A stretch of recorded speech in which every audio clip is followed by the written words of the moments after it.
Battle station, everyone. Battle station. We have 25 allies. We're going up against 30 enemies, and we are off with. Oh wait, Sigma isn't there. Moonlight's in first place. JR's in second. Mrs. Hyde is in third. Holy cow! 15 kills right off the bat for me. Wow, do I have a kill quest? No, I do not. Well, actually, kill flyer. I guess there was no flyer in here. Okay, we're done. We've won. Guarny is in first place with 6 kills. Lisandra Winburn is in second place, 3 and 3. Cookie Monkey is in third, 1 kill, 2 assists.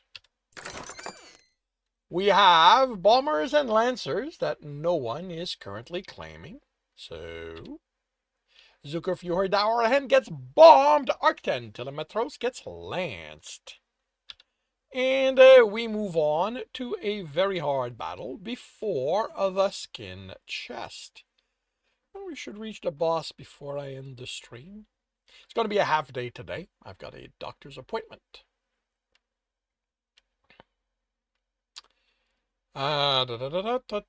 So, quest.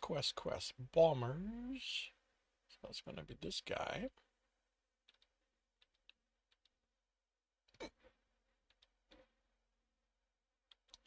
And we've got flyers over here, so... yeah, let's take a chance there.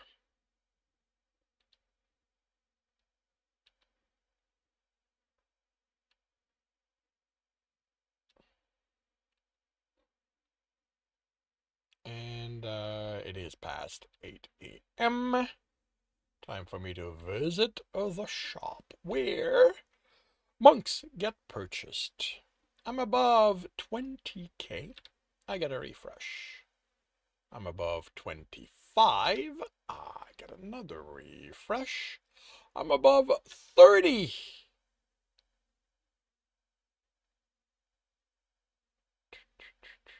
And that is that.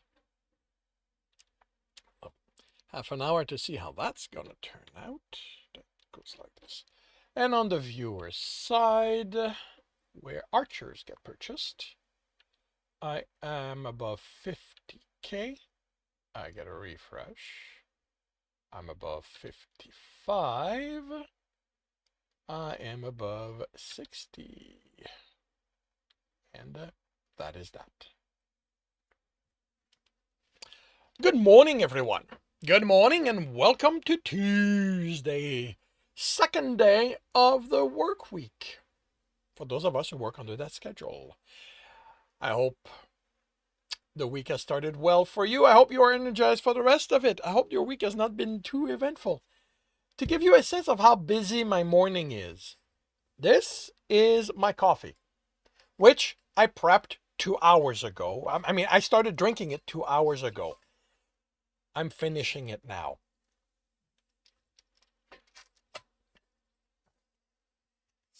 I cannot think of the last time this has lasted more than an hour. But I've been busy this morning.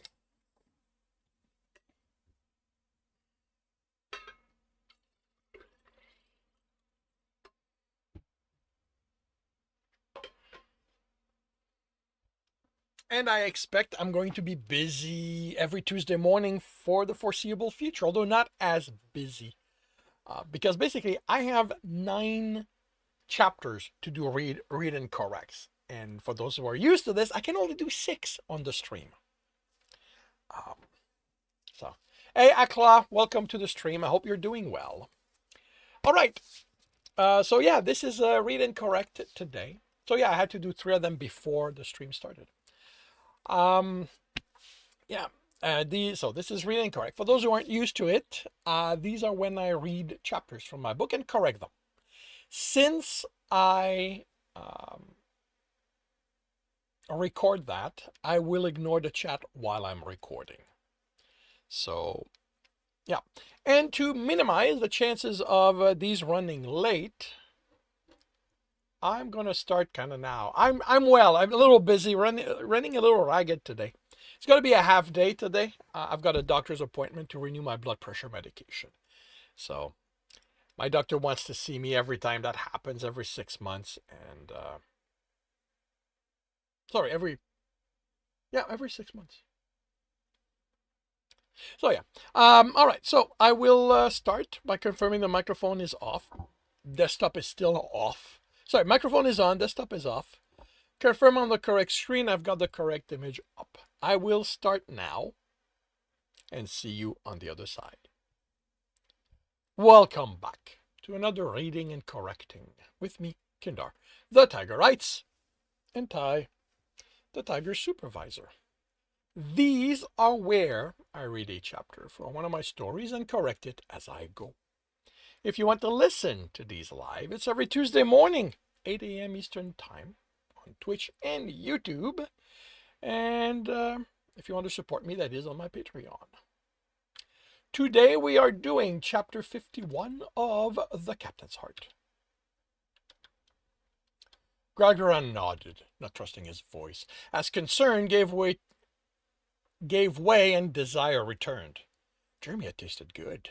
He wanted more, but he wouldn't even hint at it, other than how his body showed it. Jeremy deserved respect, and what had been done to him made even playful teasing suspect.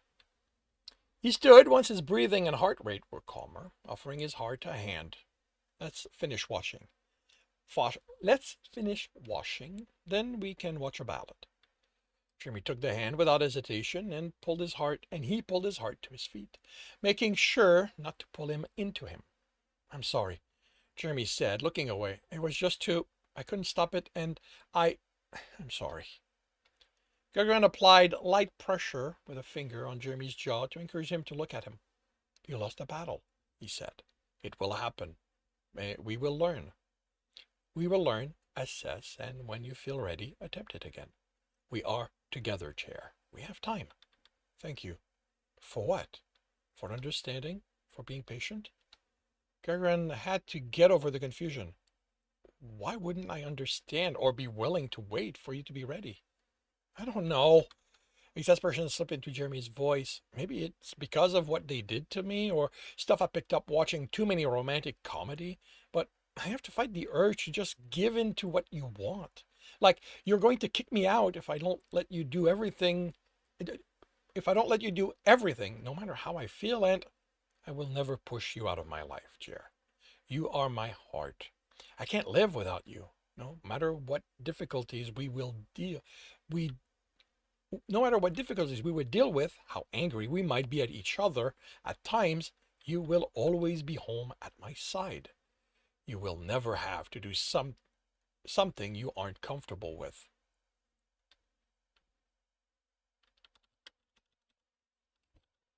Your place as my heart won't change if you are never ready for us to have sex.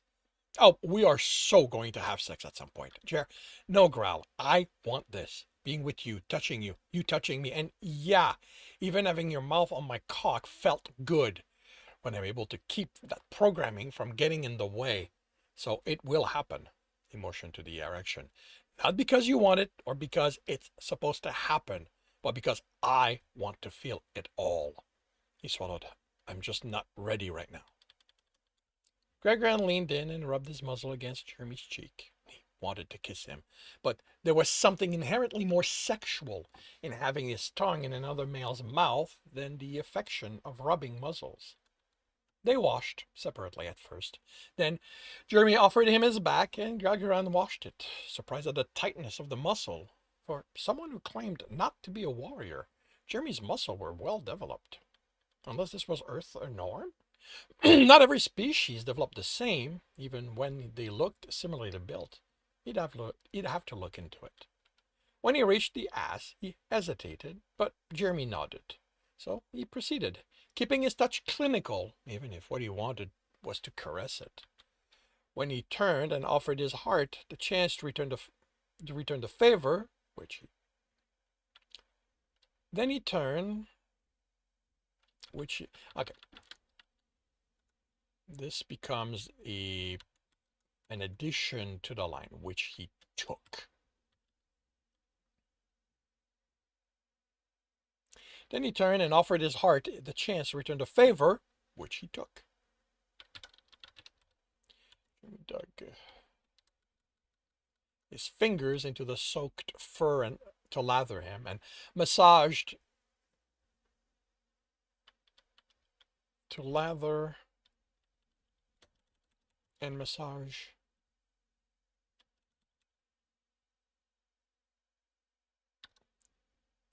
To lather and massage at the same time. He lacked the skill of even an amateur. And Jeremy's earlier comment, at this point, I can change that. And his earlier comment about not sharing showers made Growl think this was his first time exploring another's body. Done, he faced his heart. Jeremy had grown comfortable enough to get another erection, but Gagaran didn't act on it. How do we rinse off? This water is not really doing anything. This fine water... Yeah, this finer is not really doing anything. Close your mouth and eyes. Jeremy gave him one suspicious look, then did so. Rinse, he instructed, closing his and folding his ears back into his mane. The jets of water that hit him from all sides were hard enough. Jeremy cursed. They stopped a few seconds later. That stung. Jeremy's skin had turned redder from the treatment, and that was surprisingly enticing. I'm sorry. Jeremy chuckled. Surprise more than anything. How do we dry off? I didn't see any towel. Without fur to retain water, you could see how those would be enough. We use air. If this is going to be like the rinse, you're going to have to hold me. Can I hold you even if it isn't the same? Maybe slight teasing was appropriate now. The smile confirmed the thought. Please, tell me if it's too much. Drying my mane takes some time. He held him by the shoulder. At his heart's nod, he activated the dry cycle. The hair that buffeted them was warm and strong enough to push his mane into the air. Jeremy chuckled, watching. His own hair was short and barely reacted to the jets. That's a lot more hair than I thought you had, he said, raising his voice. I thought it would be short like your sides. The sides are trimmed, and the rest is styled to keep it from being inconvenient. I like it. The compliment made him unreasonably proud. When the jets stopped, his fur was barely damped. The time it took him to groom would take care of the rest. Guess I'm going to need to find someone who makes what I need, Jeremy said as Gagaran brushed his mane. I didn't think to pack a travel kit before they threw me in the cell. Does your skin require specialized tools? A razor to shave. What? He stared at Jeremy. The irrational thought that Earthers were a furred species that purposely shaved it off, that would have come up in the files, wouldn't it? You shave what? He had coarse hair around his cock and softer one over his balls, but nothing else. Chin, Jeremy said, running a hand over it. Humans, man, can grow beard and mustache. I've never been a fan of them, so I shaved them off. You must have seen some of us with beards before. I didn't see many Earthers while at this station, and those I didn't have them. He tried to envision what Jeremy might look like with them, and it looked odd. He liked him with hair only where he currently had it. I'm going to need that, as well as a brush, comb, toothbrush. Those can be made easily. There might even be a design that works for you. We have a wide variety of fur, so different models. Toothbrush aren't the same. At worst, you might need a model for younger Kelcerians who aren't on their adult teeth. Jeremy smiled, rubbing his arm. You two have... You have two sets of teeth, too? That's interesting. Is it my imagination, or is it cooler than it was when we came in? A command brought up his apartment setting. They are the same as they were. Is something wrong? Jimmy grabbed his pants. It's chilly. He took hold of the hand holding them. I can make it warmer. His ears burned. I like looking at you like this. Jimmy raised an eyebrow. Oh? You have a thing for naked earthers parading around? He stepped away with a laugh, dropping the pants and swayed, the ass moving back and forth in a way that had Gregory salivating and hard. Not earthers, he said, his voice thick. You. Jimmy turned and startled. I'm sorry, I didn't mean... Don't. I like it very much. But I didn't want to make you think I want it. Gregory's laugh was a mix of mirth and exasperation. I'm an adult, Jer. I can want you badly and not act on it. I'm not a Saladin who has to act on it once they are excited. Okay, I should know better. He seems to search for word, then settled on tapping the side of his head. I'll undo all this. I know you will. He raised the temperature by 3 degrees. It should adjust in a few minutes. Let me know once it's comfortable. Another 3 degrees, and Jeremy, borrowing his brush to put his hair in place, and they moved to the bedroom, where, again, Jeremy stopped in the entrance. Only this time, instead of uncertainty, he pointed at a corner. What are those? Gregory glanced at the 2 banners attached to the wall. My namesakes. Jeremy approached and studied them. I saw something like that, but with a flower at some intersections. That's Denirag's banner. They identify the leisure alleys. He kept studying them. I wouldn't have thought seeing that would make those 2 feel familiar, but I have this sense I've seen them before. Are they also at intersections? He chuckled. No, El-Havni's banner is only used on planets. They mark paths to hunting grounds. Gralgarans will sometimes be used as part of identified justicars, but that's my role as captain. And you have them here because... Jeremy stepped away. To honor them, to welcome them in my home, to complain directly when I need to, since I bear their names, I feel entitled to make demands of them, and it's effort to do that without the others listening. Jeremy sat at the end of the bed. But aren't gods everywhere at once? Aren't they always listening and watching? Is that how your history says Earther gods were? A bit. I only vaguely remember what was said about them. Ours are busy with god business. The banners are a way to attract their attention for what we say to be sent in their direction. So it doesn't mean they'll hear. Oh, they'll hear, but that doesn't mean they'll take notice. I might feel entitled to their attention, but I don't think myself so important that they'll pay attention to what I say. Okay, I've got attention twice. I'm in the same phrase actually. It's a dialogue. I could leave it like that. I don't quite like it. I might feel entitled to their attention, but that I don't think myself so important that they'll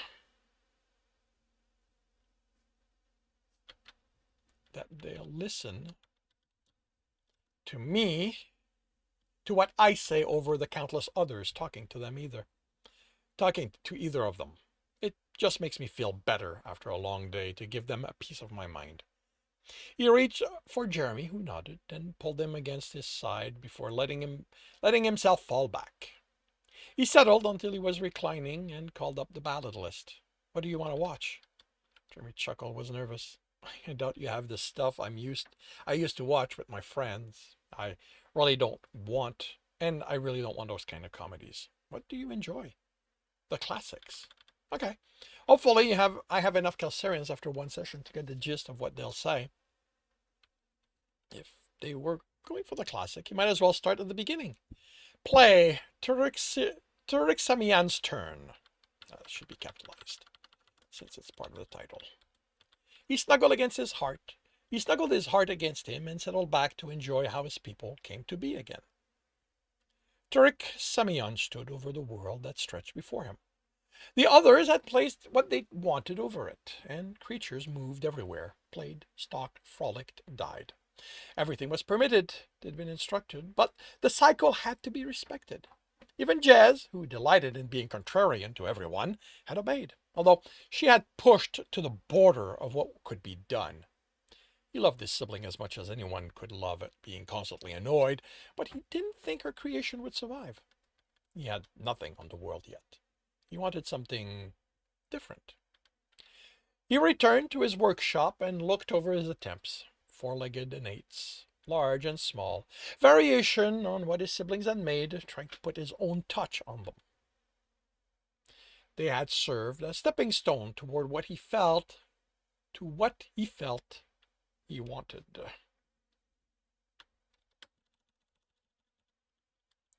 Two beings were on the bench, unmoving, a male and a female. He wasn't ready to give them life.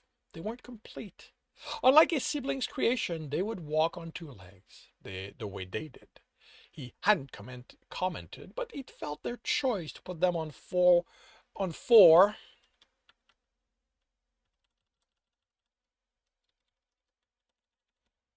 was to keep them below them. He didn't want that for his creations. He wanted them to aspire to heights. He would be delighted if, in their future, they made their ways to his workshop and asked him questions. He made them quizzical, but also fierce. His siblings had put many creatures on the world that would challenge and threaten any others. He wanted his creation to measure up to those. Let hell marvel at the hunts his creation gave him.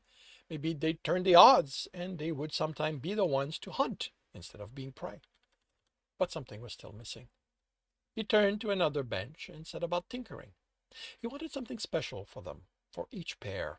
Something that would give them strength, ensure they did more than procreate.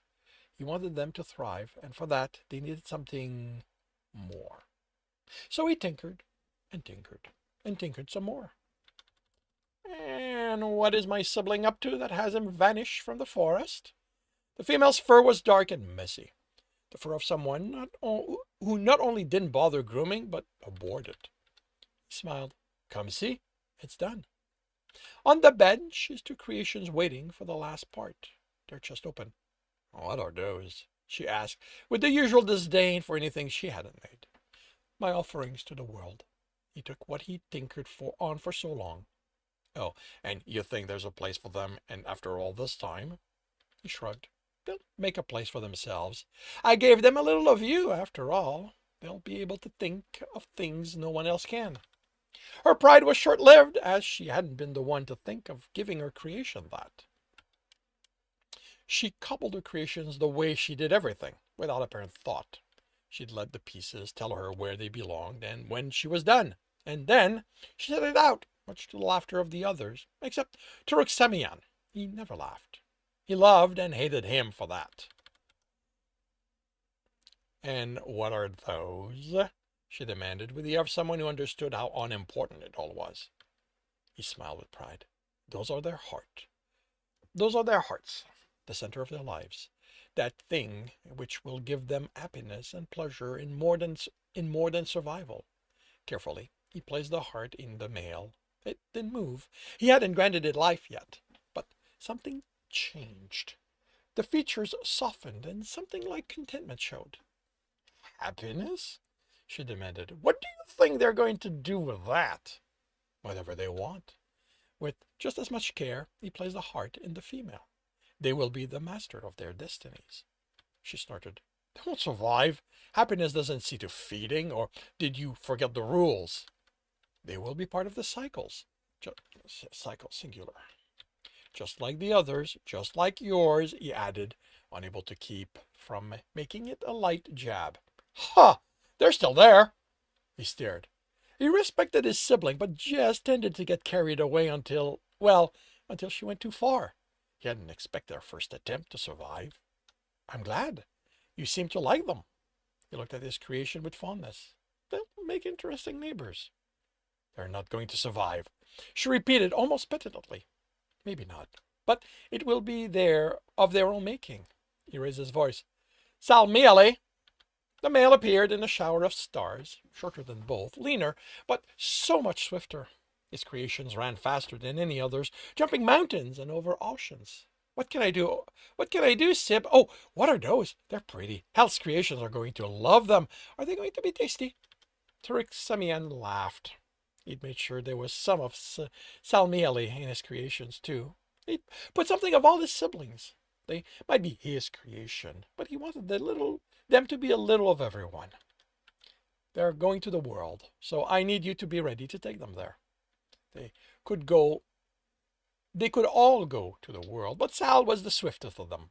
So the one at task with moving their creations there. And he delighted in the journey, the chance to run with his creations, challenge them to races, plural. Oh, I'll be ready. He looked at Jazz. Do you need me to take anything there? He asked hopefully. She rolled her eyes. We're going to die, she said yet again. That wasn't there. Salmieli sighed. There were Turksemian knew well. He wanted Jazz to see him, see the male that he was. He didn't comment on the uselessness of his siblings' desire. Jazz only saw those who could overpower her, and there were few among the family able to do that. He gathered his creations, enough to fill a part of the world, and from there, who knew? There. Handle them with care. I always do. I'll tell them you made them with care. And he was gone. But not to the world. Salmieli stopped by his workshop first. This was an excuse for him to also bring other of his creations. Another of his creation. He shouldn't, but would notice. Hello, Sally, a female said, and he turned, surprised to see her there. Hi?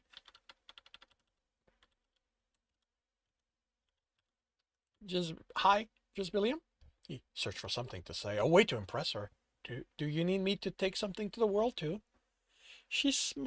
The smile made his leg weak. Oh no, I wouldn't have meant something like that from you.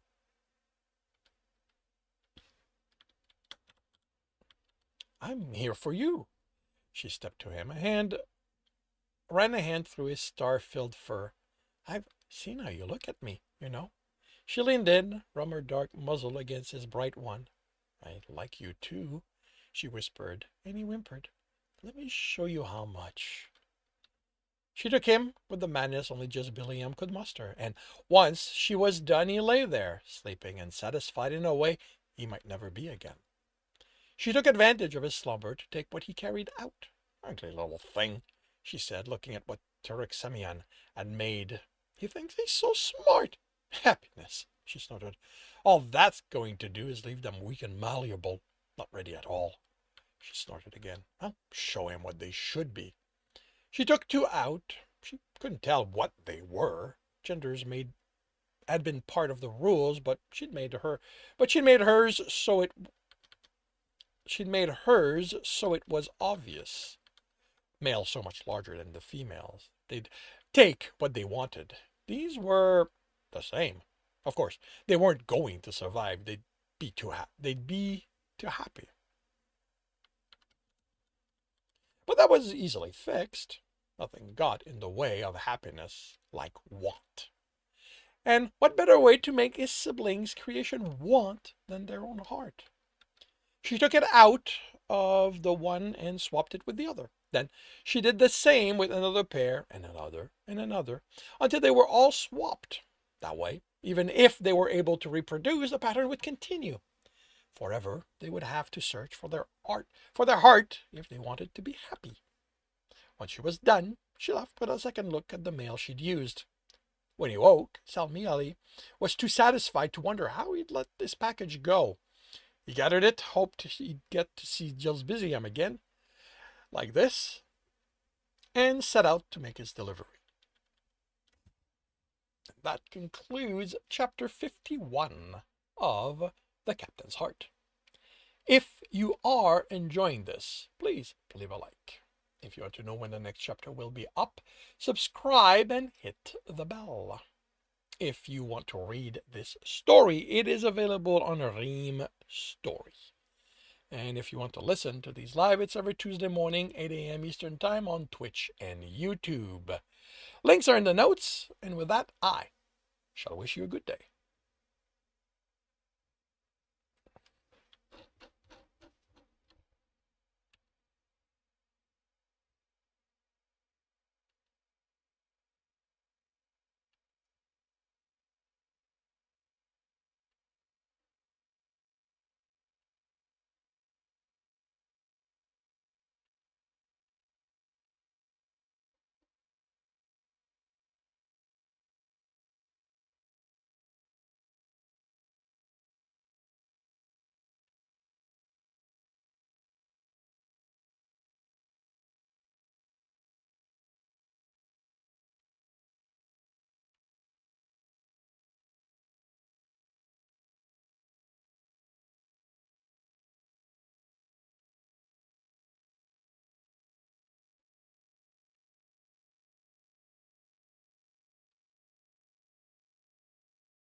Sorry.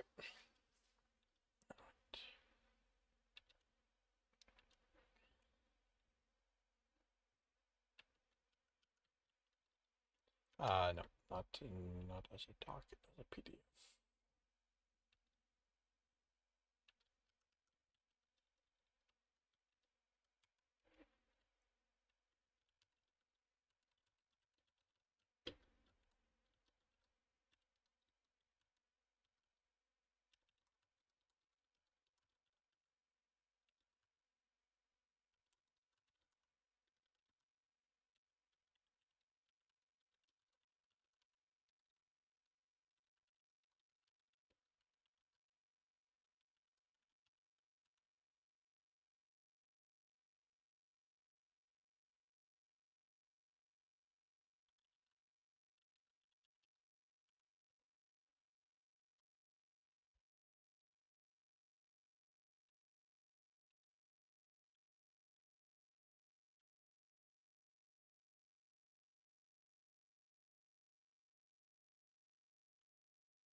Battle station, everyone.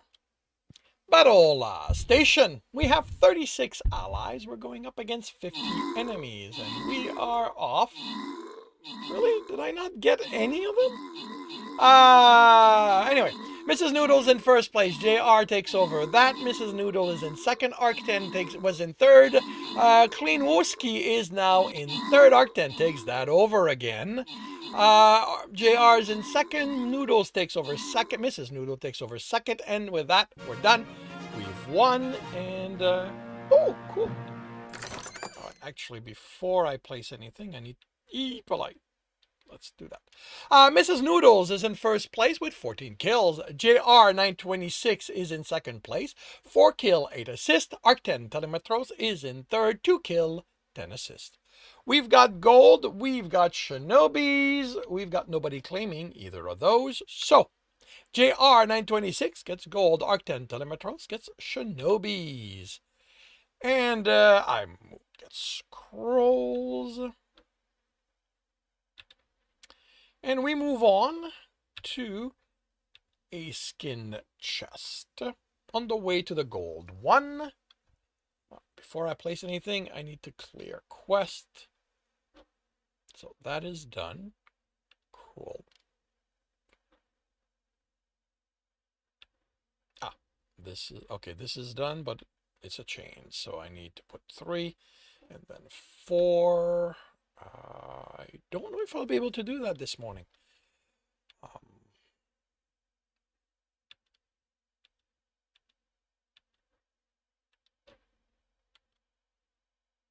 Okay, so bombers, tokens. Okay, well, you know what? Let's start ourselves here.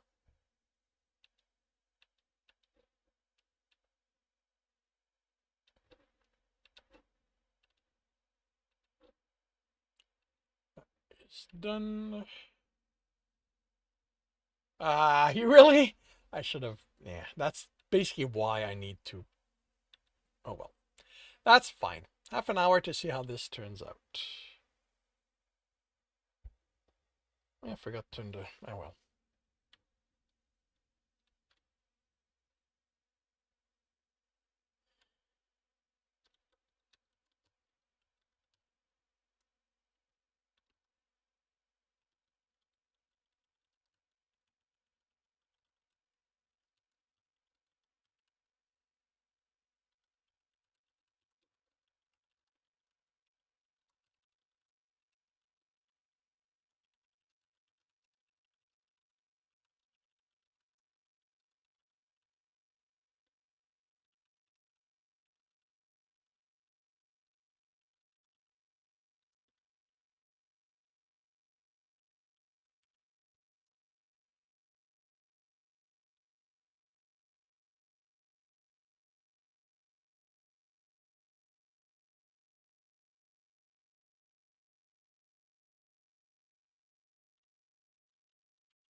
All right, so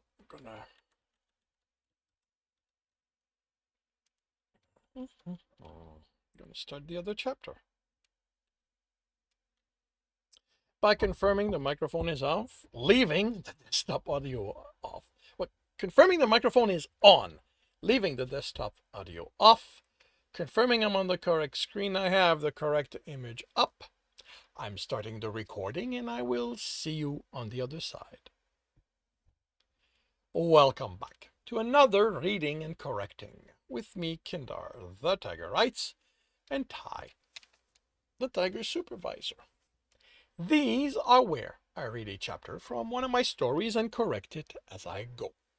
If you want to listen to these live, it's every Tuesday morning, 8 a.m. Eastern Time on Twitch and YouTube. And if you are looking to support me, that is on my Patreon.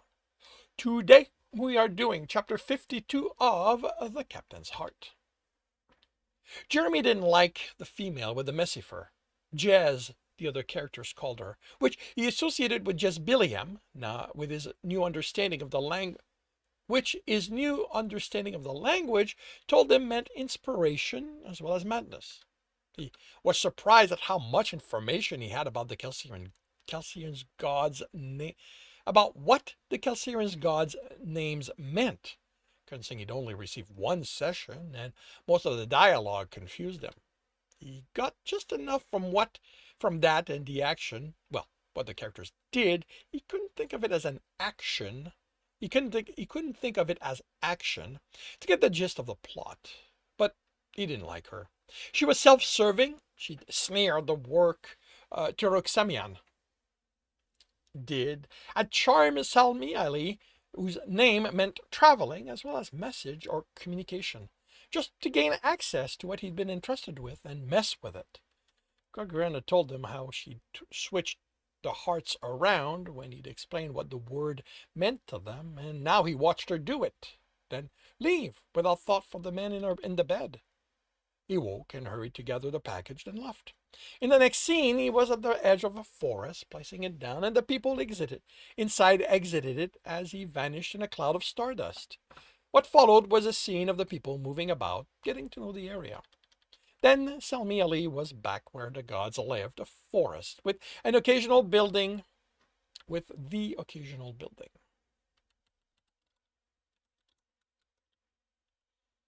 He went to Jezebeliam only to be thrown out. She mocked him. The tone carried that, although he couldn't understand the insults themselves. A term that confused Jeremy was how they related to each other. The information he'd had implanted said the word meant siblings in the way of people born to the same parents, but Jezebeliam had had sex with Salmiali, even if it wasn't depicted, and when Denirag, whose name meant pleasure and sex, comforted Salmiali, sex definitely happened. It wasn't quite depicted, but the shadows moved in a way that made clear what the moans, growls, and groans were. Scenes altered between the gods and the Kelsarian. The furs going on about their business, while the Kelsarians went from discovering the world they live in to fighting to expand as well as fighting each other. Jeremy was confused why Turksemian didn't pay more attention to them. There had been clear love when he'd made their hearts, but once he handed them to Salmiali, he'd immediately turned to other project. Absentee father, he decided. Then the god decided to look in on his creation, as they were in the middle of a war. They'd built nations while he was busy, and now they conquered each other. The anger he unleashed when he returned to the forest made it clear he was among the more powerful of them.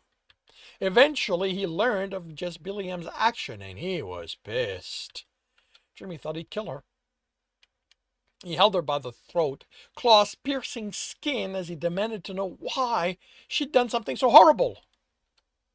He glanced at Galgeran as he had a few times while the movie played, and as before, he was captivated by what it was playing. Yeah. What was on the screen? A few times his lip moves as if he was saying the lines along with the characters. He'd He'd said traditionalists honored the gods. Maybe he'd watched this so often he knew the dialogue by heart. She replied, "To make things interesting." And the man dropped her and staggered, as if the words had been a knife in the chest. The scene faded to white, and after a few seconds, writing from top to bottom scrolled from right to left. The credits, he realized. So that's it? Gagarin chuckled. Well, it's dealing with the whole of our creation and just billion machinations that will make for a longer than average ballad. Jeremy stared. Long? It had barely been 40 minutes. He set that aside. I don't get it. And I don't mean most of the dialogue. Why would she do that? I mean, is she just mean? She certainly didn't treat that messenger guy very well. If she ever invites you to her bed, Gagarin said, know that it's never for your benefit. Although the ballads say it's certainly worth it. Please tell me you aren't expecting me to believe one of your gods could show up and invite someone to have sex with her. He laughs. No, the most you can expect you can expect of the most you can expect is for her to meddle. And you should consider yourself lucky. Being invited to her bed is an expression that means courting madness. As for why she did it, you saw how Turk Samian reacted, right? That seemed to hurt a lot. Student of the ballads, the original ones, of which this is as accurate a retelling as still exists, argue that he never considered that what living in the perpetual state of happiness meant for us, our ability to grow, fight off attackers, and she did. So she gave us desires and wants, which made us push further, but also commit atrocities. Others say that her plans were further reaching. A few times she mentions that if she doesn't do something, we'll never be ready. They say she prepared us for something. Like what? He shrugged. They don't know. Plenty of things can be attributed to all the desires we have. Just reaching space is because Johnny Kerti Saldenir wanted more than those around him, and there was little left on Kelser, unless he wanted to conquer and start another war. And that's something she does see in the future?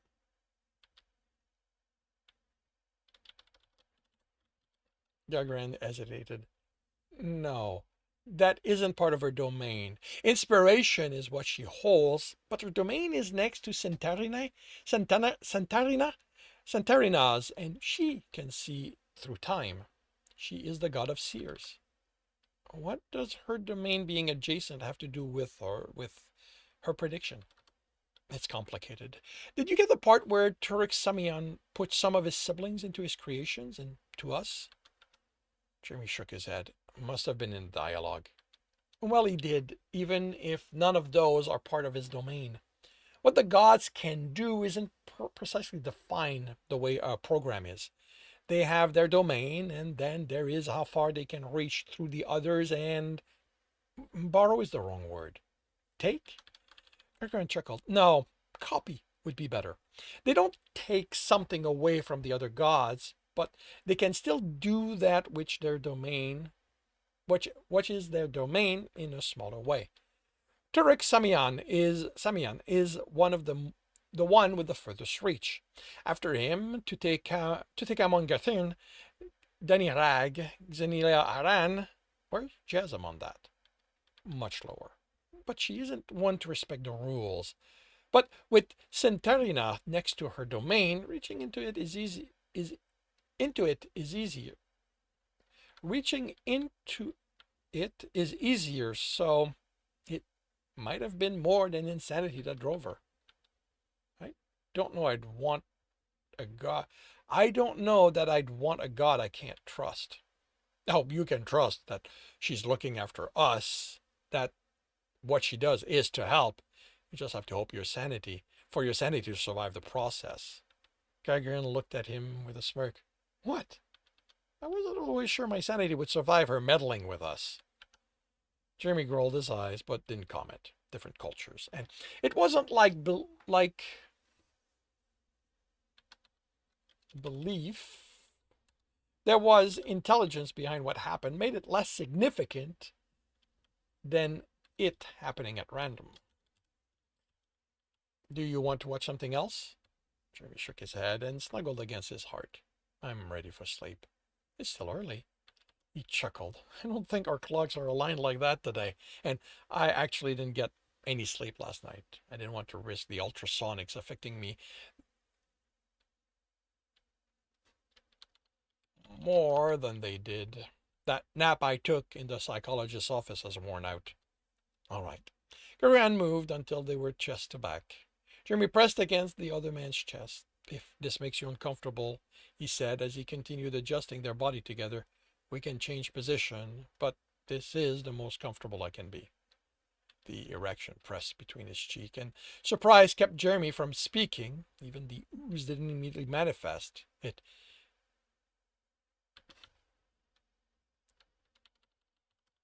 He didn't move as he shoved that into the box, and he relaxed.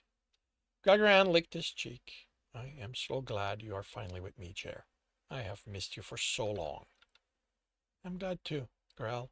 He couldn't add anything. He couldn't find the words for how right this felt. He belonged here. Someone had told him once. His mother, he thought.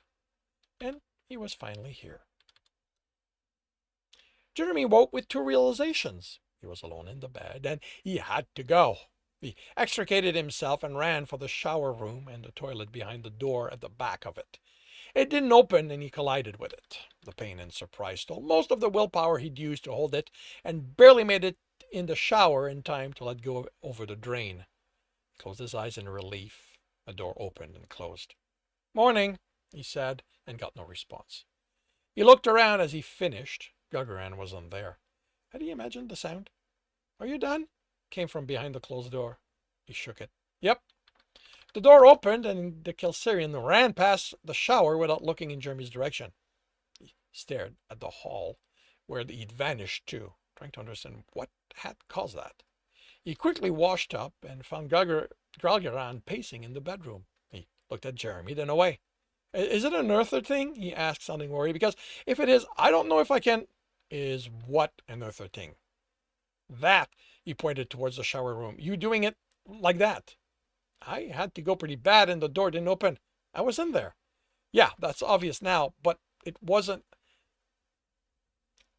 then.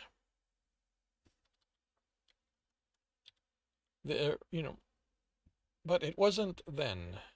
Wait, what? But it wasn't.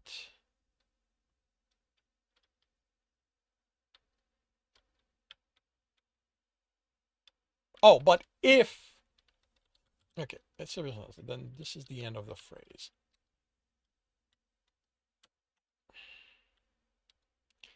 But if it wasn't there, where there was a drain, it would have been on the floor, and I wasn't going to do that. I don't know how porous this material... Gagaran looked at him horrified, then looked up with a groan. Oh, of course. I never thought I'd have someone else with me. I'm going to have to arrange to move us to new quarters with 2 toilet rooms. You don't need to go that far. The room's quite spacious. I'm sure building a second one won't impede that much on...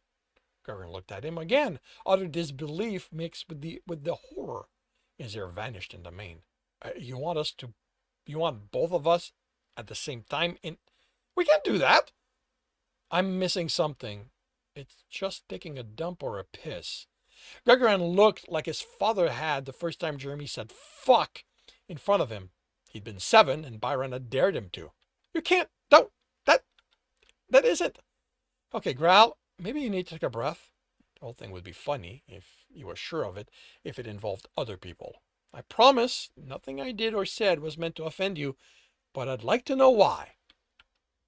With a visible effort, Gagaran calmed himself, and Jeremy realized that his fur had puffed out as it settled down. Those aren't things we talk about. He finally managed what we do there. He had to force himself to continue relieving ourselves. That's private. I don't know how to explain it better than that. That explained the stalls.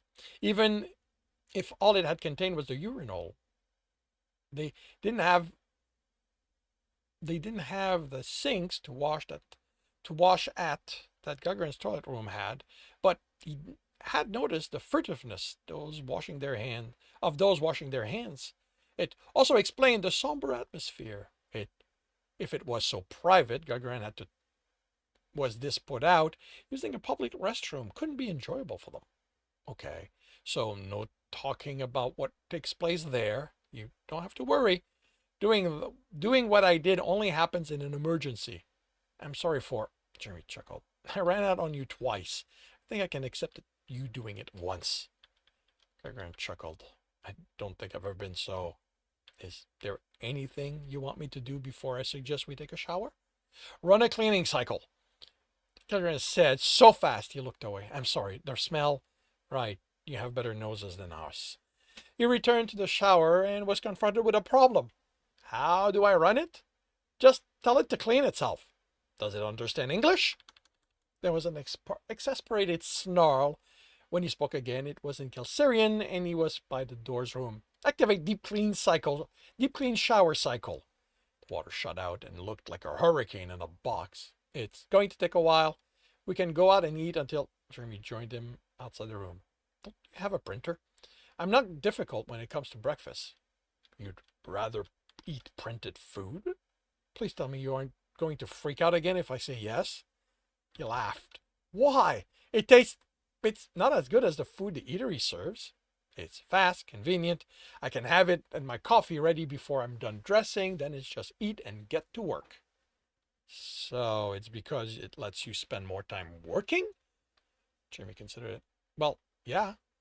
You understand that we only work 7-hour shifts, right? Technicians, sure, crew and all that, but people who... No, Jeremy. We all work 7-hour shifts. That leaves us 21 to live. You don't need to rush anymore. But what about emergencies? Those aren't going to be conveniently 7 hours long. Emergencies fall outside the shift system for those who are in authority, but that ended yesterday when we then returned to our families, rejoiced in having all survived, and then the shift were effective for all again. But the reactor needs to be repaired, Gal. What if... A hand on his cheek stopped him, kept the panic from mounting. If they dare try to take you from me, there will be nothing left of them, and we are within unclaimed territories. The only law here is that of whomever has the sharpest claw. Whomever. You can live again, Jer. You are safe. He nodded. He hadn't realized until now how unreal the idea that he was away from the commander and Omar felt, away from the ultrasonics. That he was actually safe. A day had 28 hours here. How often had he wished for more hours in the day? Thought about how much more work he could get done. 7 hours. That was going to take a lot of getting used to. Is anyone going to mind that I stink? Gagarin leaned in and pressed his nose against Jeremy's neck, then breathed in. You do not stink. He licked. You smell quite good. And that concludes chapter 52 of The Captain's Heart. If you are enjoying this, please leave a like. If you want to read this story, it is up. No, if you want to know when the next chapter is going to be up, subscribe and hit the bell. If you want to read this story, it is up on Royal Road. Nope. Wow, this is a morning. It is up on Ream Story. If you want to listen to these live, it's every Tuesday morning, 8 a.m. Eastern Time on Twitch. Links are in the notes, and with that, I shall wish you a good day.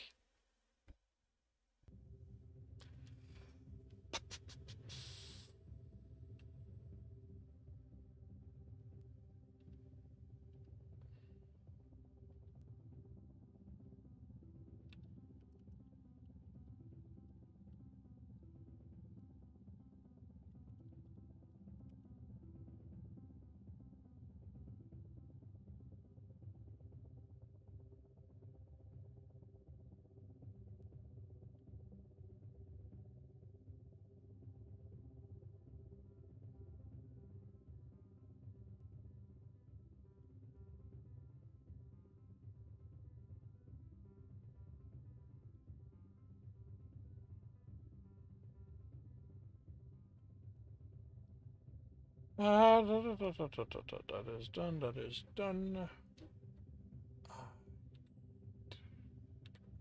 Here.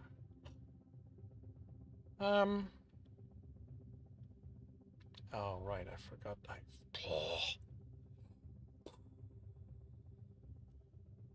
So much stuff to do.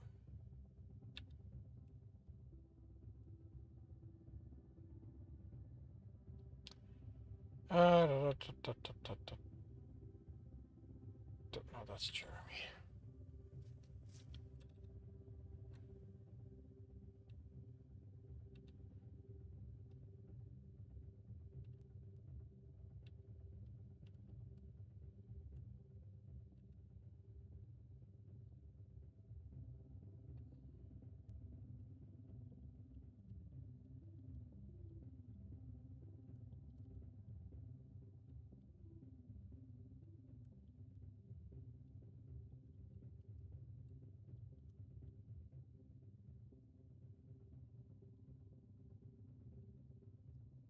Ah, 12:28.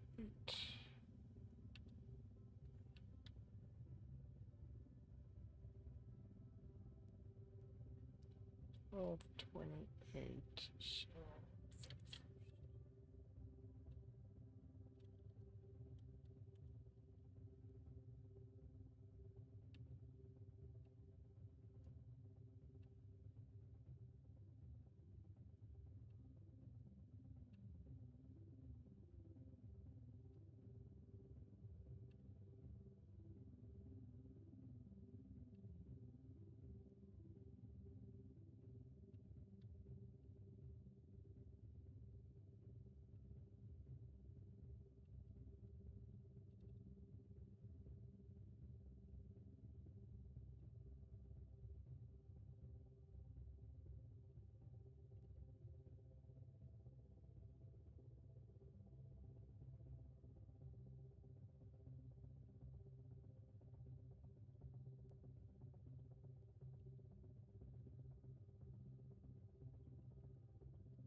Killer.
Okay, so you're going to a different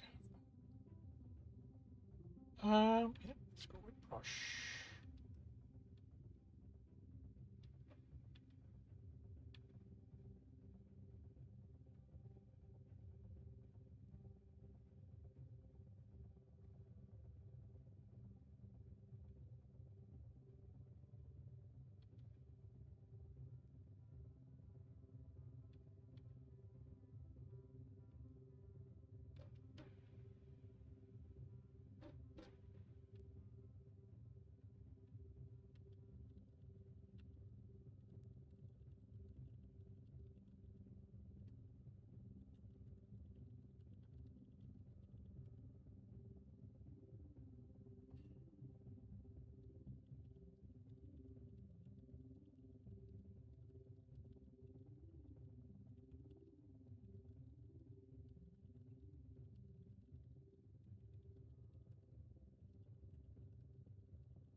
Battle station, everyone. Battle station. We have 49 allies. We're going up against 24 enemies, and we are off. Let's see. Shadow Seer's in first place. Darth is in second. Shadow Seer's in first. Darth is in second. Mrs. Hyde is in third. And we're done. Mr. Shadowseer is in first place, 2 kill, 9 assists. Darth Torlin is in second place, 3 kill, 2 assists, tied with Cholsamum, and Shadow Malfa is in third with 5 assists. We've got gold, we've got Lego heads, we've got nobody claiming those. So, Esoro gets gold, Neon Hollow gets Legos. And we move on to an insane battle before the gold chest.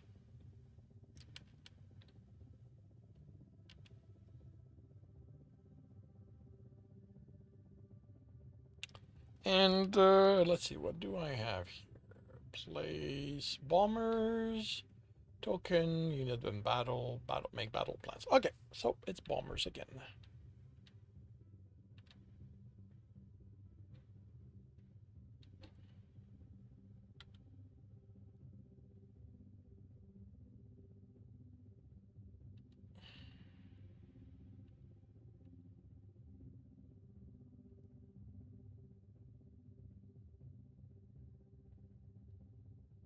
Alrighty, half an hour to see how this turns out. And I will do another chapter. Confirming the microphone is on, turning off desktop audio. Confirming I'm on the correct screen. I have the correct image up. I'm starting the recording and I will see you all on the other side.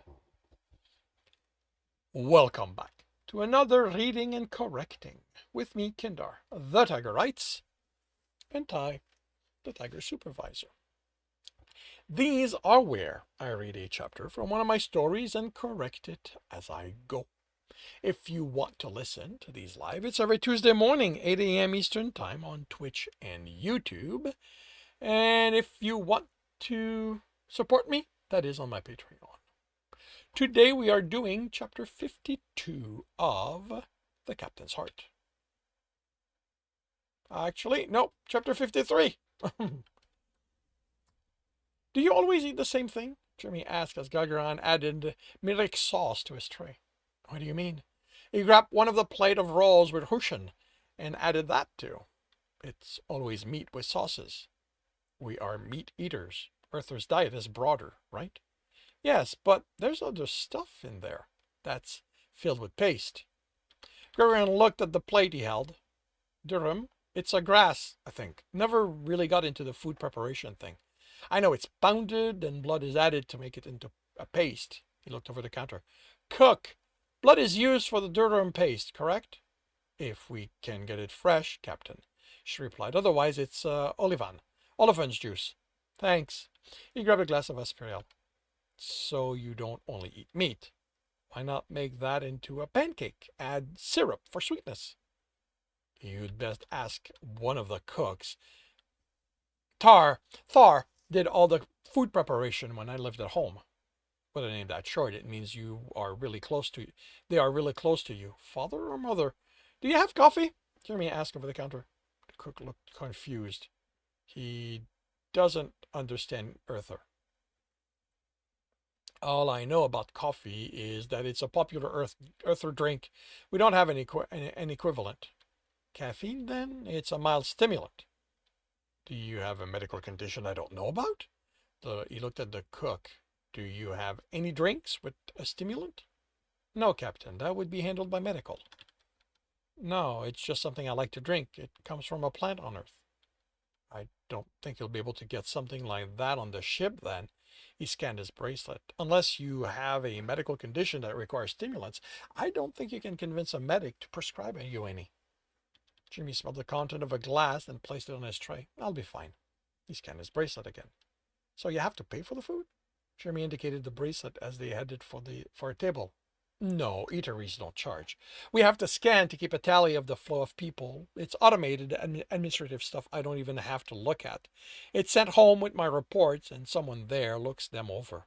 What they do with them, I don't know. He nodded to the others at the table before sitting. Jeremy took the one opposite him. Morning, he greeted them. A few replied in Earther, the others nodded. Gargarin chuckled. They were in the middle of third shift. Am I going to need one? Yes, it's where we'll go once we're done eating. You also have to get a tablet and a collar. I'm going to need something to use for the consoles. I don't have claws, so the collar is more than a fashion thing. I know some people hook their earpiece to it, but if I'm getting one, it's got to be more. It's part of the communication equipment. It picks up our voices, which means you probably don't need it since you can't speak Elsarian. And we should be able to find something for your typing. Cubs learn well before their claws are long enough to reach the bottom of the wells. While they ate, those on either side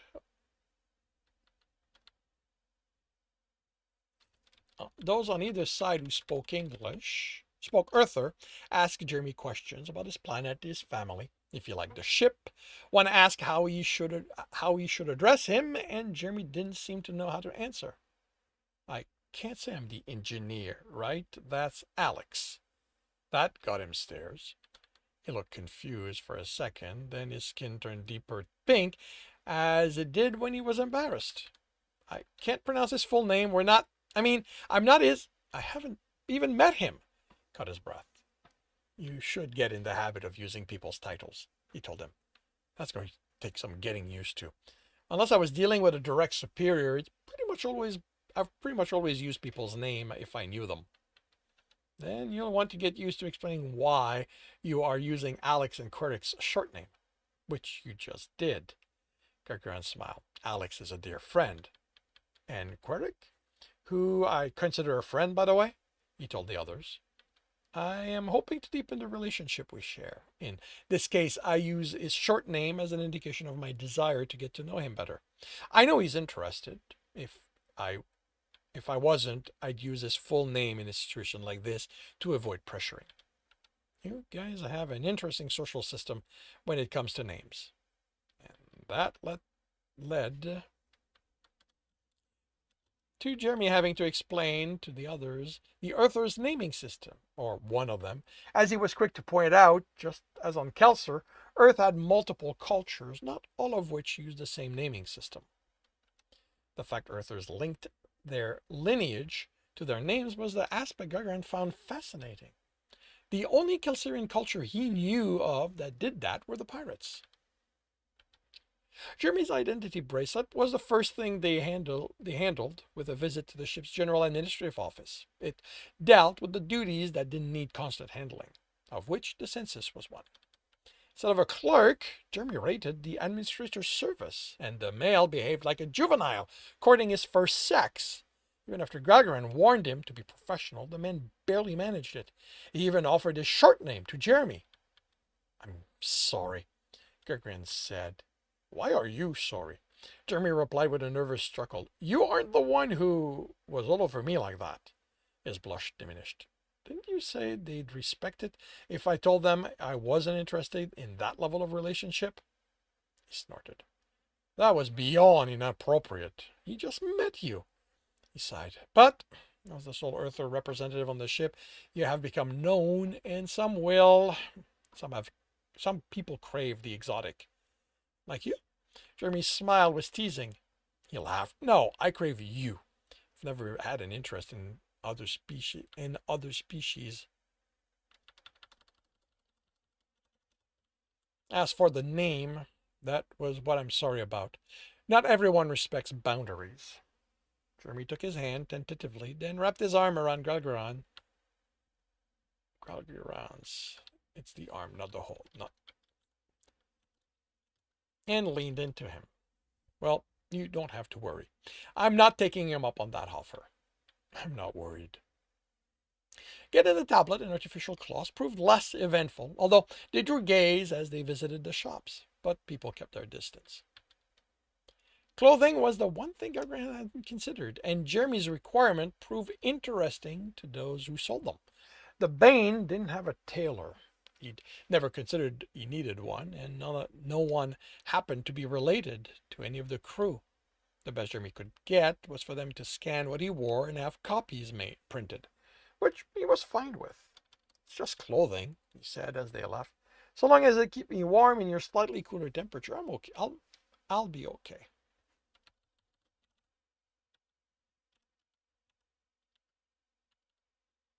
If I need something official at some point, I'm sure I can find a way to get the right schematics for a printer. Jeremy didn't get a collar. He'd been surprised the tablet didn't have a place to hold the earpiece, since collars had that, but he could carry it in his pocket. Having the earpiece molded to his ear only took a scan and a few minutes to have it printed. Then they returned home and they changed for work. Jeremy watched and blushed as they undressed and dressed again. He wanted to ask if Earthers had an aversion to seeing each other naked, but as Jeremy had said before, he wasn't a good representation of how Earthers were when it came to intimacy. They walked together to engineering, and he found he was reluctant to let his heart go. Jeremy was the one to push him away with a chuckle. We both have work to do. I'll see you at the end of the shift. He watched his heart head to the reactor, then call over to one of the technicians and force himself to head to his office, where he had administrative work of his own to do. Litamir sighed contentedly, and Galgardon rested against him. "I wouldn't think you'd be this pent up with your heart in your bed." The meeting had been accidental. Gregorian had needed to unwind after a few hours at his desk and decided to get in some fighting. Litamir was there teaching a class. When he was done with his exercise, it had been natural for them to share a shower and each other. Jeremy isn't ready. What his people did to him has deeper claws in than I thought it would be. I thought it would. Even he seemed surprised when he pulled away. You were expecting your hero's reward?" the male said with a chuckle. "No," he replied, offended his friend would joke at the situation. "But I did think it would be easier with him on the ship, away from them and their machinations." Litamir turned the shower on again. "Do you think he'd benefit from talking with a counselor?" "I'm sure my sister would be fine talking with him." The psychologist is teaching him Kelsarian. Actually, no, it's not teaching. Well,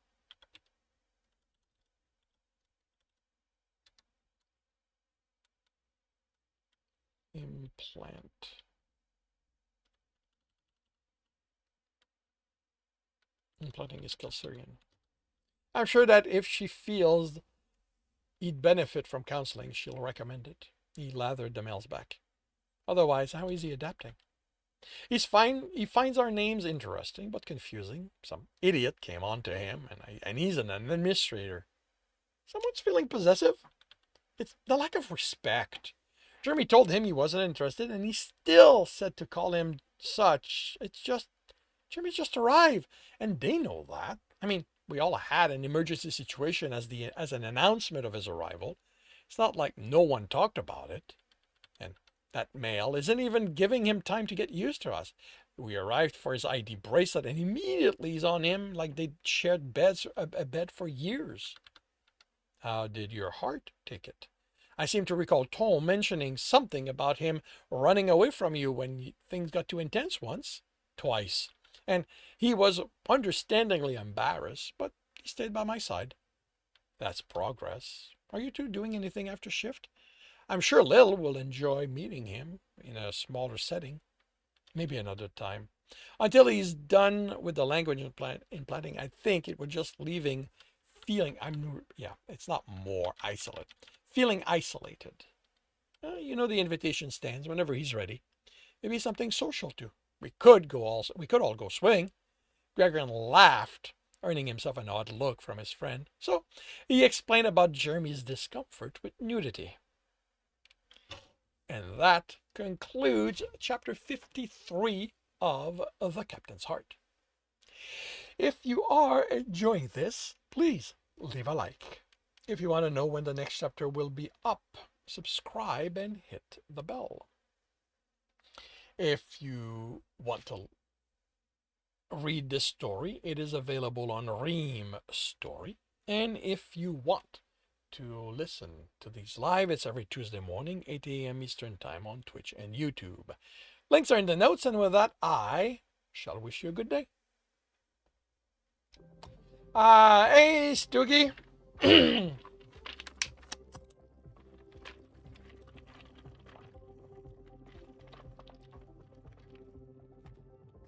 Welcome to the stream. And you are claiming gold.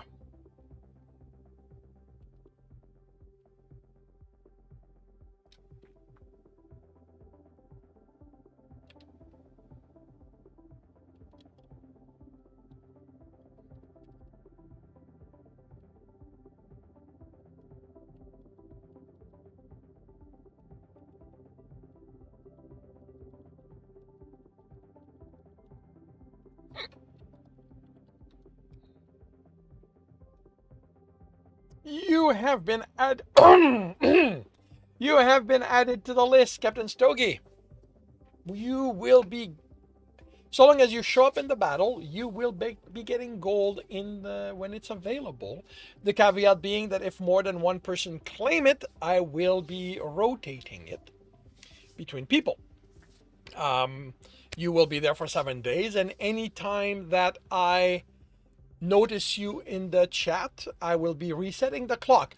You will know I have noticed you because I will say your clock has been updated. If I do not say that, poke and poke until I do. We're here about 30 minutes ago, but I had to update some software. I had to reboot. Well, I'm glad that the rebooting did not destroy your computer.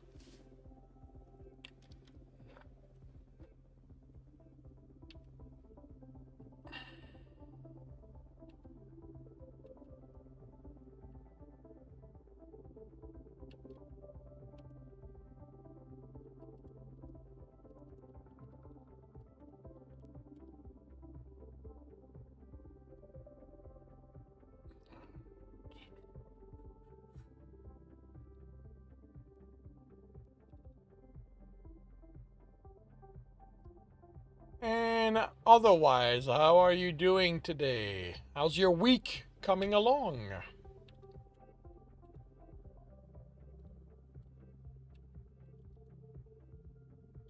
Oh, right, I forgot this.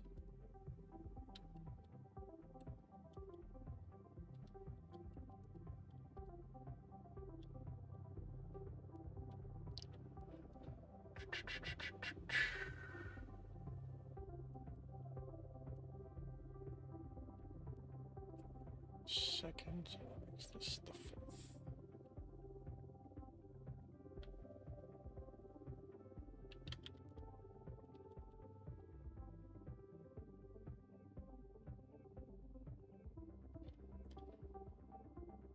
Okay.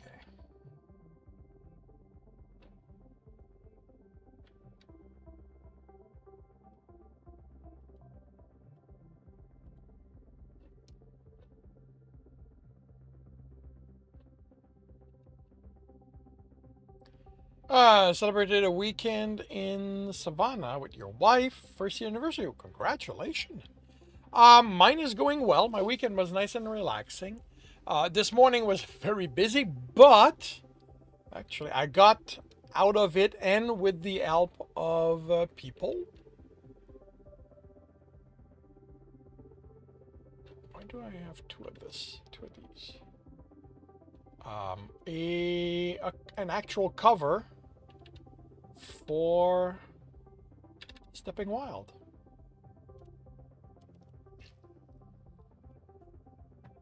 So I am quite pleased with that.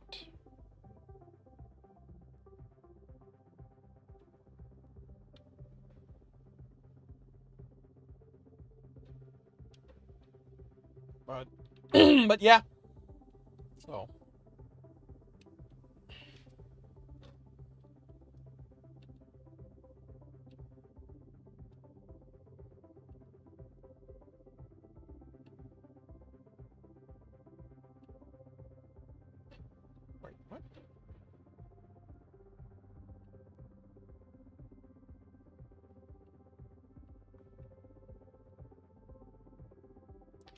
Okay.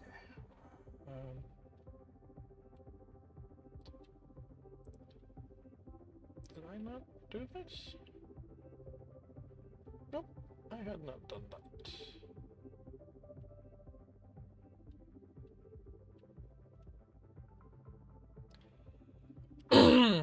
You've seen quite a few different titles. Yeah, I have 4 full series that are over, and I'm working on more.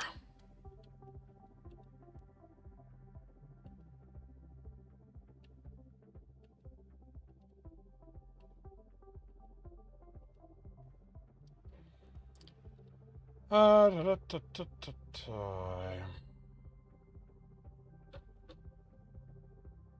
Right, wrong. This is where I'm at right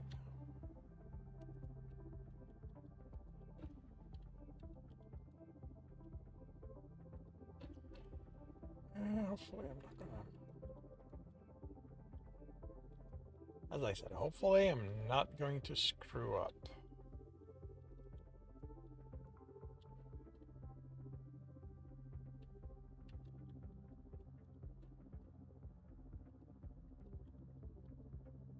Yeah, interesting. It no longer immediately drops me to the bottom.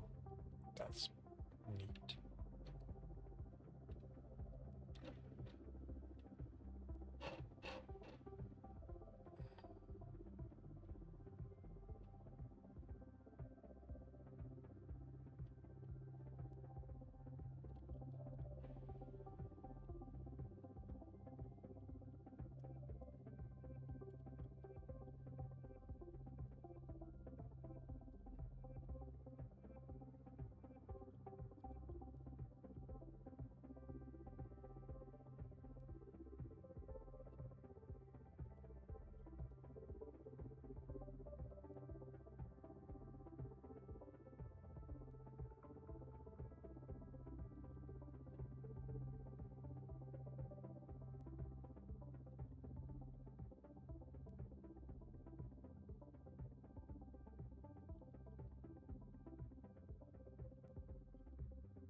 Just same stuff of my just saved some of your books from Barnes and Nobles. Once again, an income because I them bought once I catch up. Oh, very cool. Thank you very much.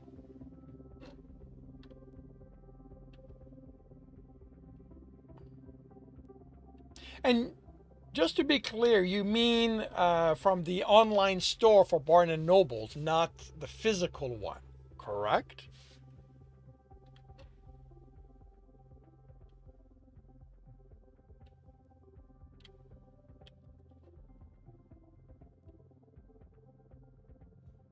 Okay.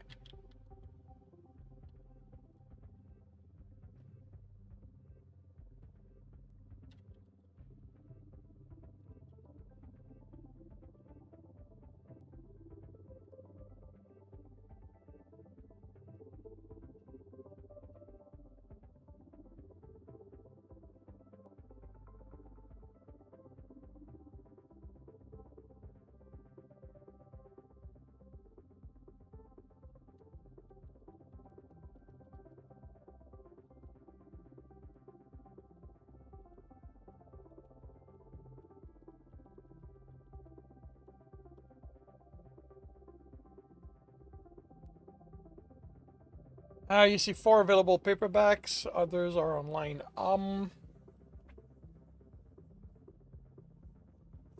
Except for Inheriting the Line. Well, okay. The Tristan series, Inheriting the Line, Death by Predation, and Demons all have print version available, at least on Amazon. And beyond that, like, and except for Inheriting the Line, they should all be also available elsewhere. And the reason Inheriting the Line is not available elsewhere is that it's a very adult series. And most general stores have issues with those kind of books, especially when it deals with gay sex.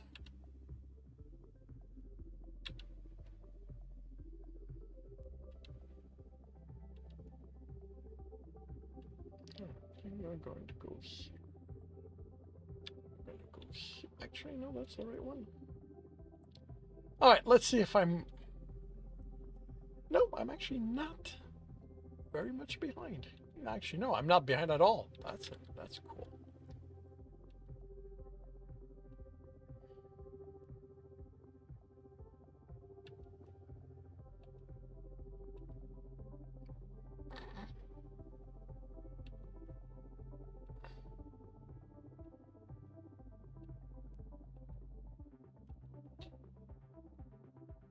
Yeah, when Amazon Fire that needs a new book to read on.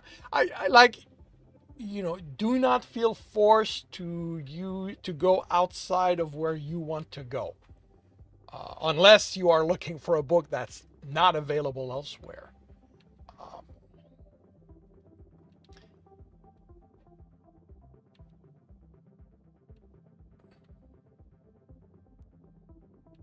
and as I said, Inheriting the Line is a very adult series, contains explicit sex, and it's gay sex. So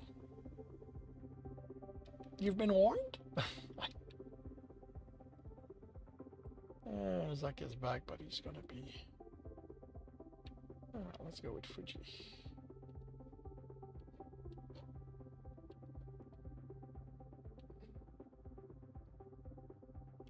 Alright, what do you need today? Kill range still? Okay.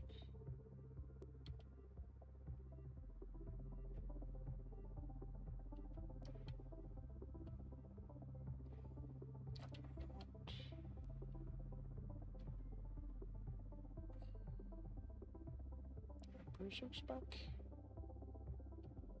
Yes, they are.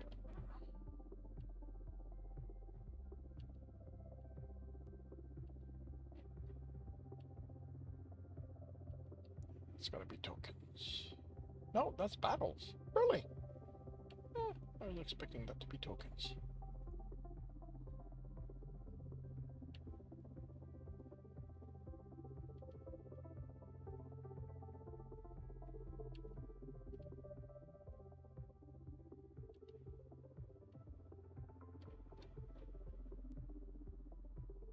Yeah, I keep forgetting that I want Jeremy to stop by a banner room.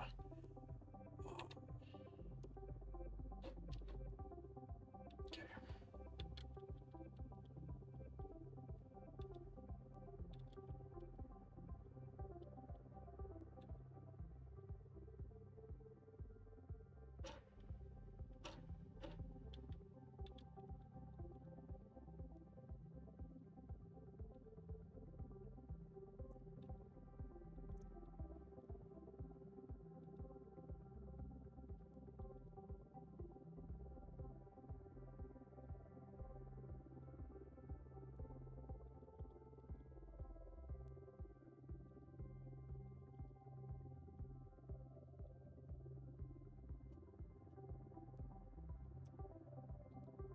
It looks like that.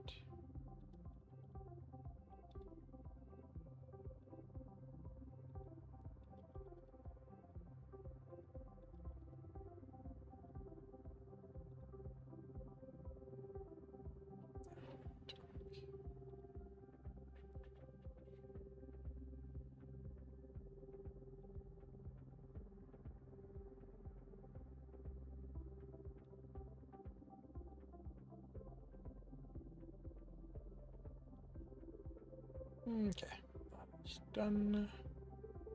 I can do that. I can do that.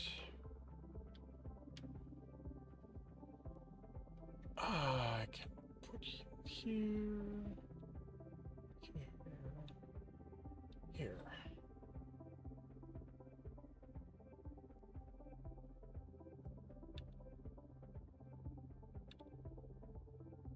Okay.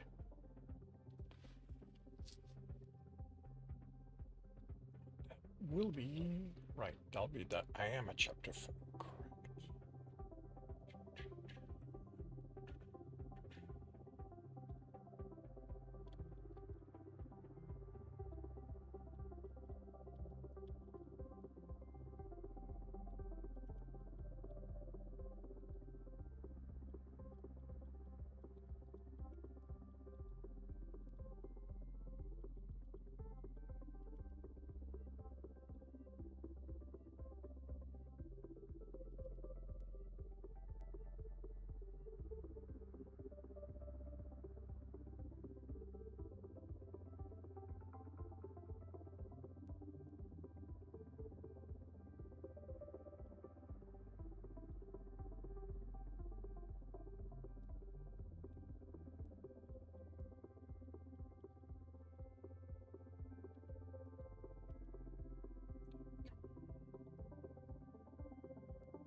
Battle station, everyone.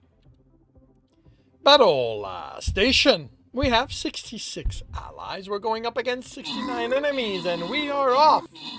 Tramar is in first place. Salazir is in second. Decanizer, welcome to the battle, is in third. Tramar and Decanizers have killed epics. Let's see. Tramar is in first. Salazir is in second. Muckle Riding takes over third. And we're basically done, aren't we? Yep, we're done.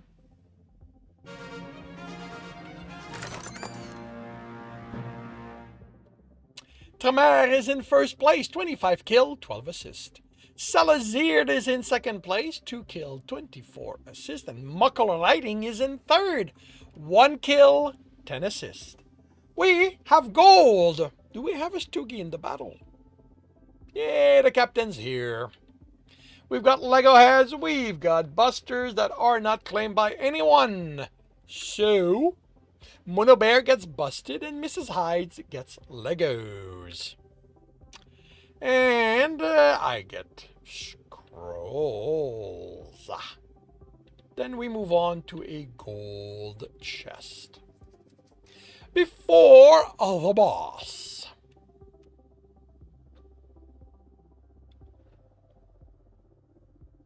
And it's going to be more place bombers. And let's start here.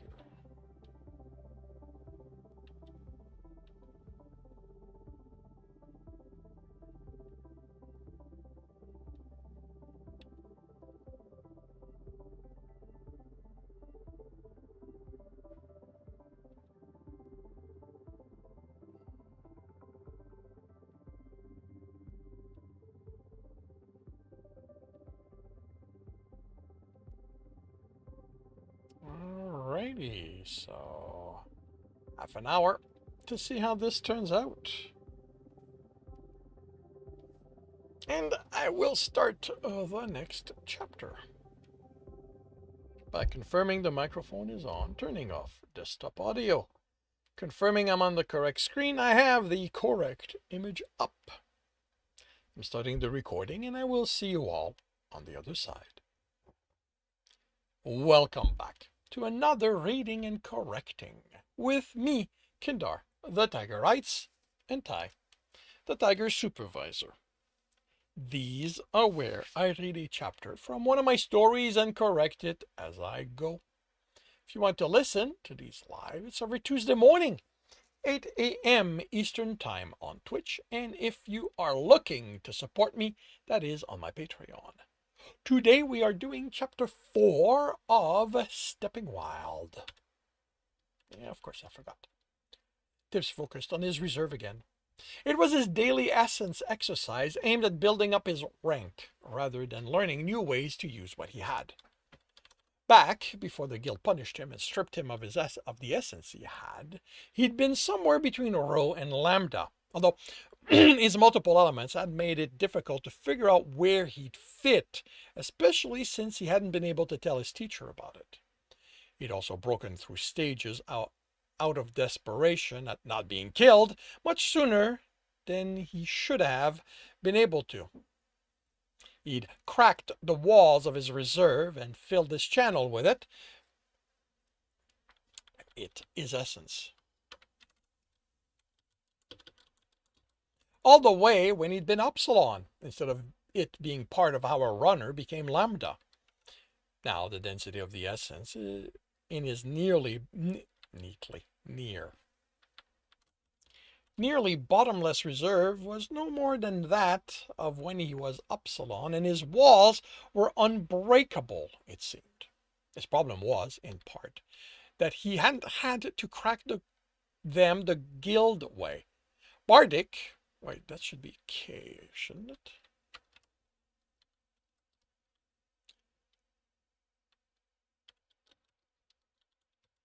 Bardic had been trying to kill him for protecting the dungeon, his friend Stowe, and in desperation he'd absorbed the man's essence.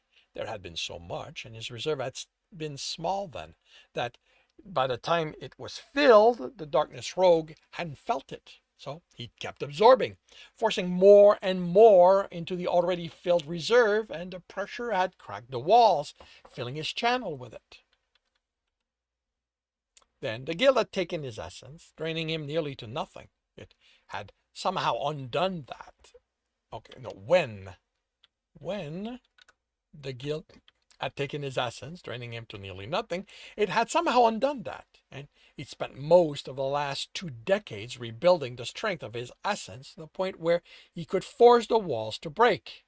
He'd been told how by his teacher, but he'd had to play at not already being there instead of paying attention to the method.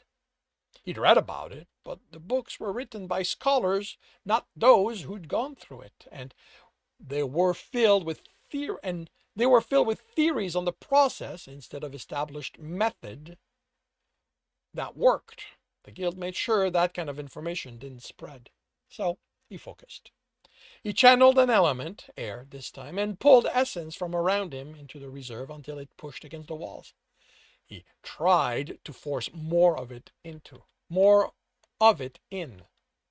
Those walls weren't real. Neither were the minuscule reserve containing essence of the elements he'd had audience with. Those he needed to touch to transform his gigantic one from life essence into that element. And that element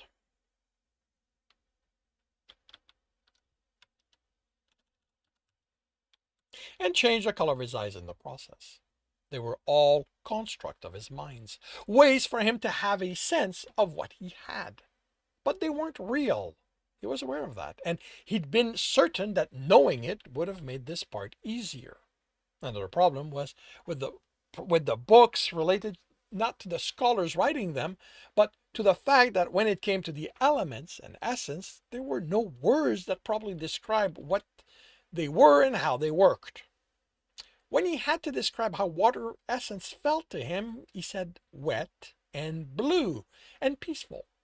But the words were approximation of something deeper was the only term he could think of for it.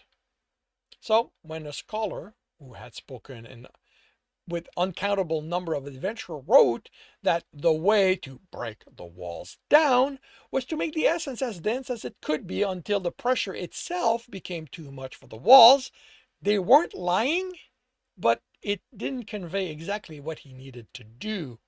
It couldn't. There were no words for that, only approximation of them. That advice had led to improvements. Tibbs's essence was denser. Okay, actually, you know what? There's a mistake here. There's an actual mistake here. He correct the wall. He correct the wall reserve all the way when he was upsilon. Now the density of his essence was no more than okay. He's managed to condense it, so he's not. It cannot be upsilon, because that's literally the starting stage.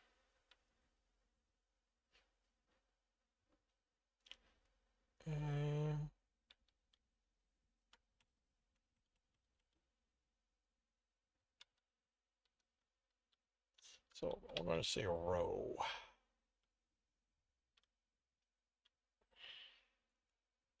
Da, da, da, da, da, da, da. All right. That advice had led to improvement. Tibbs's essence was denser now than then he'd escaped. I've actually said it right here. Then when he'd escaped the guild, based on that, he placed himself somewhere among rho, as the guild recognized the stages of power for runners and adventurers. He'd started at Omega when he'd been conscripted into being a runner before he'd gained his element. All runners started there, and most died before gaining the strength to attempt an audience and gain their elements. Upsilon had been how he'd returned from his audience with water, although because of the decision he'd made during it, his training had been complicated.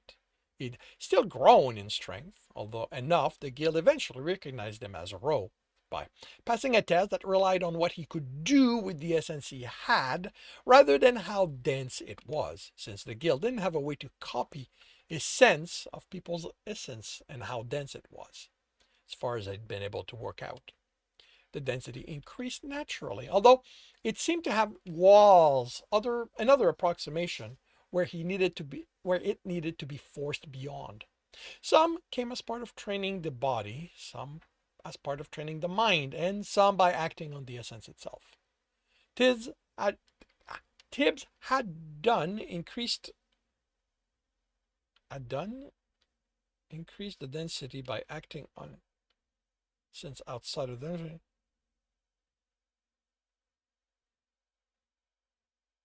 which was part of the what? Tibbs had increased the density by acting on the essence. Since outside of a dungeon, he hadn't found a way for the kind of challenge that pushed him, which was part of the agreement of natural progress. Okay, had gone with increasing the density by acting on the essence. Since outside of a dungeon, he hadn't found the kind of challenge that pushed his body to the limit, to his limit,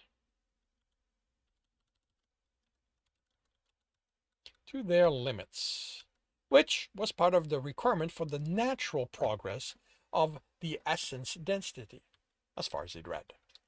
He'd first tried just pushing more, forcing what he'd done when absorbing Bardic's essence, but through absorbing what was around him, same as he was doing now, and that oh boy. He'd first tried just pushing more.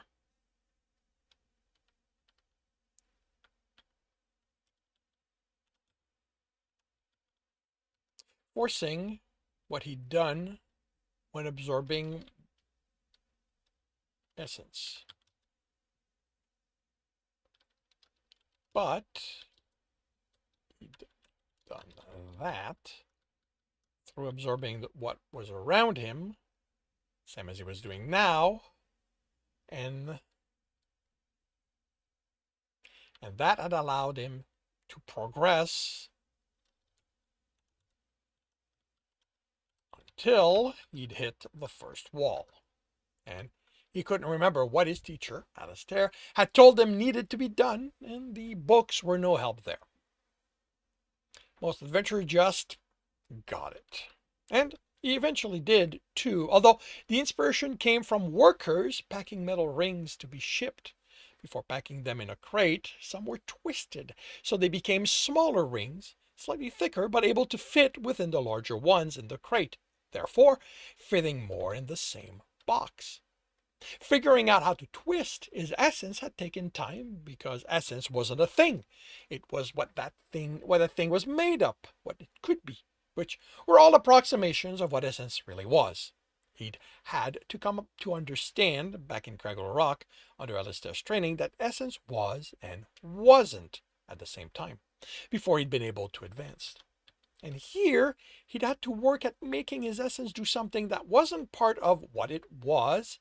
How did he twist something that wasn't, but also was? He'd tried using Arcanus to change the property of the essence, but that simply gave him etchings that did nothing. And the Arcanus was written within the etching with the essence itself, so he'd had headaches for weeks trying to understand that one. And then, one morning, he just got it. He didn't remember how it came to him, but he'd realized that if essence wasn't, how could it take space in anything? And he'd simply pressed, and it had done something that he could only describe as twisting on itself, and he was certain the approximation came from the workers, and suddenly his reserve was half full of a denser version of his essence. He hadn't been able to recreate that and make it denser still, or how to undense it once his reserve was full again, in the hopes that the increase would crack the walls and cause it to spill out into his channel. But he couldn't stop trying, as he was now. He needed to become stronger than he had been, for when he figured out how to take on the guild again and bring it down for good. The ridicule of the thought hit and broke his concentration. He couldn't believe there had been a time when he thought removing the guild's leader would be enough. They weren't a gang, always on the edge of breaking apart, held together by their leader's strength and the fear they engendered. The guild was a complex machine where people were cogs and their actions the ropes that pulled it to work. There might be one person he could remove that would cause the whole thing to grind to a halt, but the guild was set up in such a way that nearly anyone could be replaced by those around them. But as ridiculous as the idea was, he couldn't stop looking for a way to make it happen. The guild had to be made to pay for the abuse they performed and allowed to be performed under their watch. Its reign needed to be challenged. And the first step was to grow stronger, regain what he'd had, then go beyond. He took hold of the essence in his reserve and pushed it against the walls, making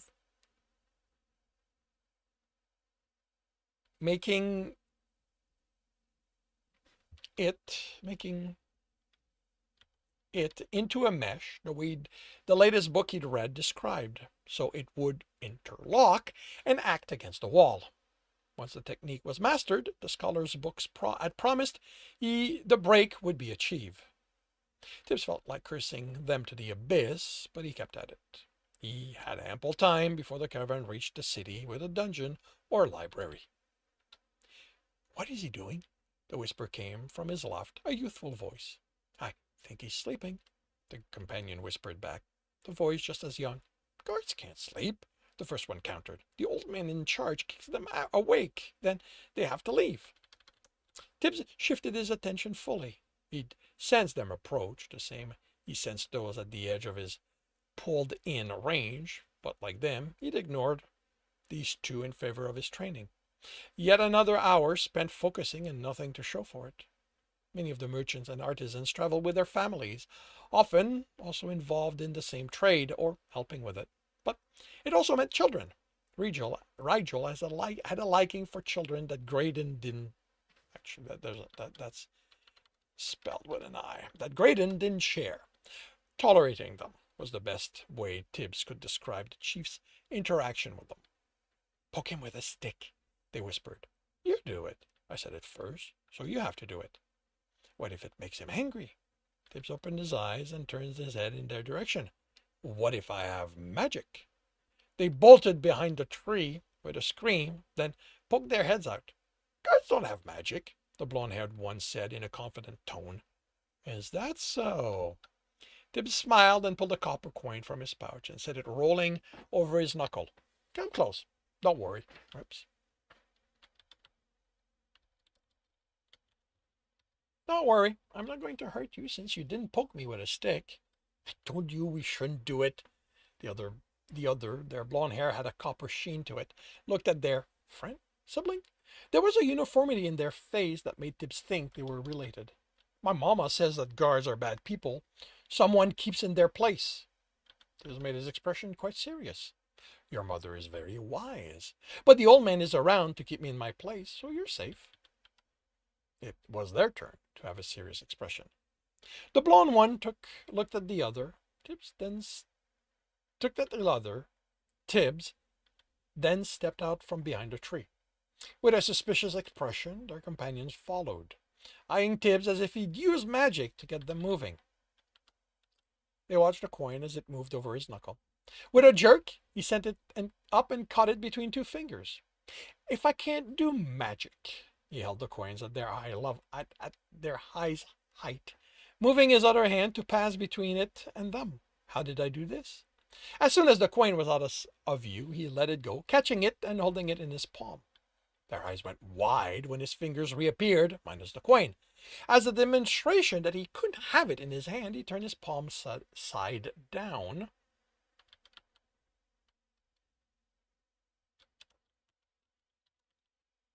Tensing it to hold the coin in place. Where did it go? The copper sheen child asked, awed. I don't know. Tibbs replied with a baffled Wait, what the?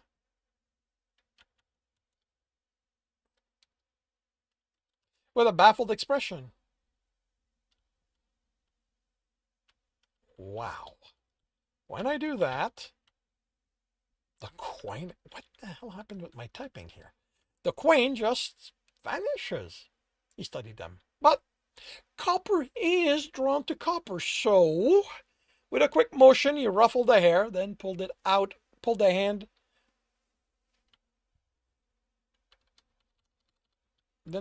away amidst the protest, again holding the coin in his fingers.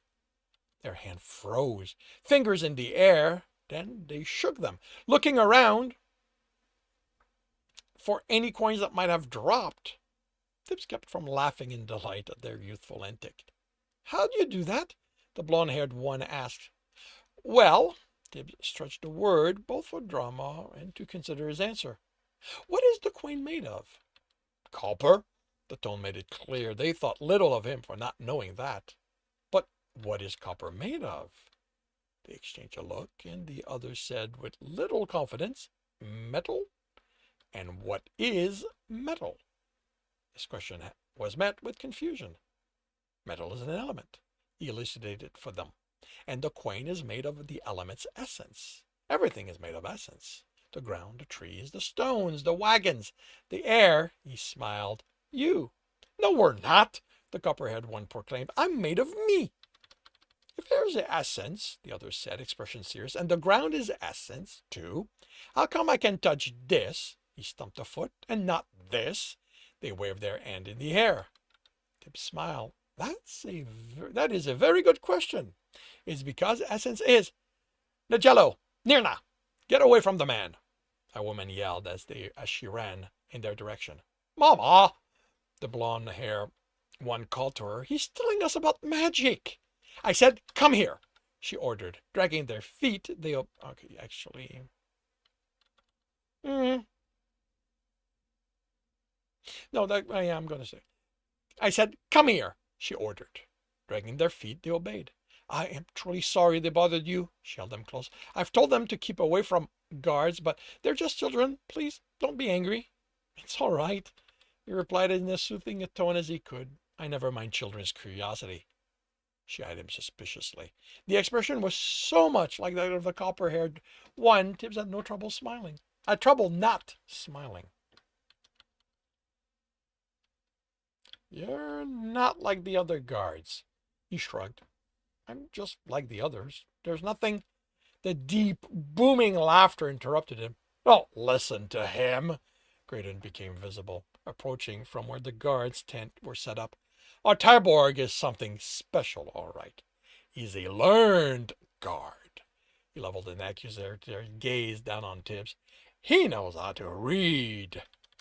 The revelation awed the children more than his disappearing quaint trick. He shrugged again. I had this friend a long time ago who insisted learning my letters would be good for me. The man laughed again. Listen to him. A long time ago. Have you even seen 20 winters?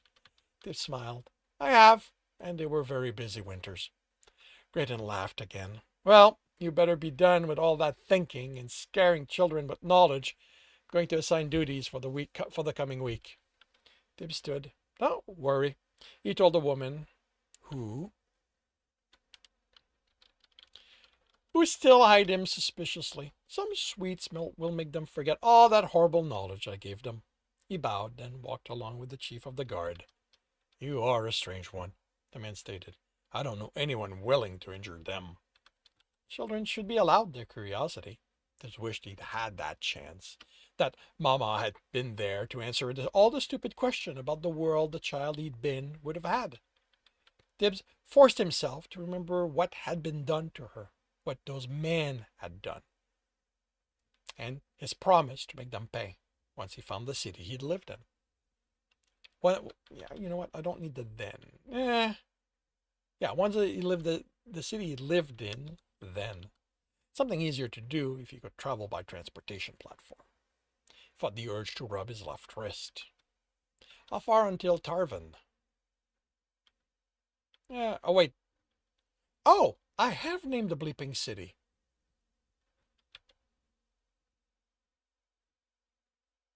So this is Tarvin.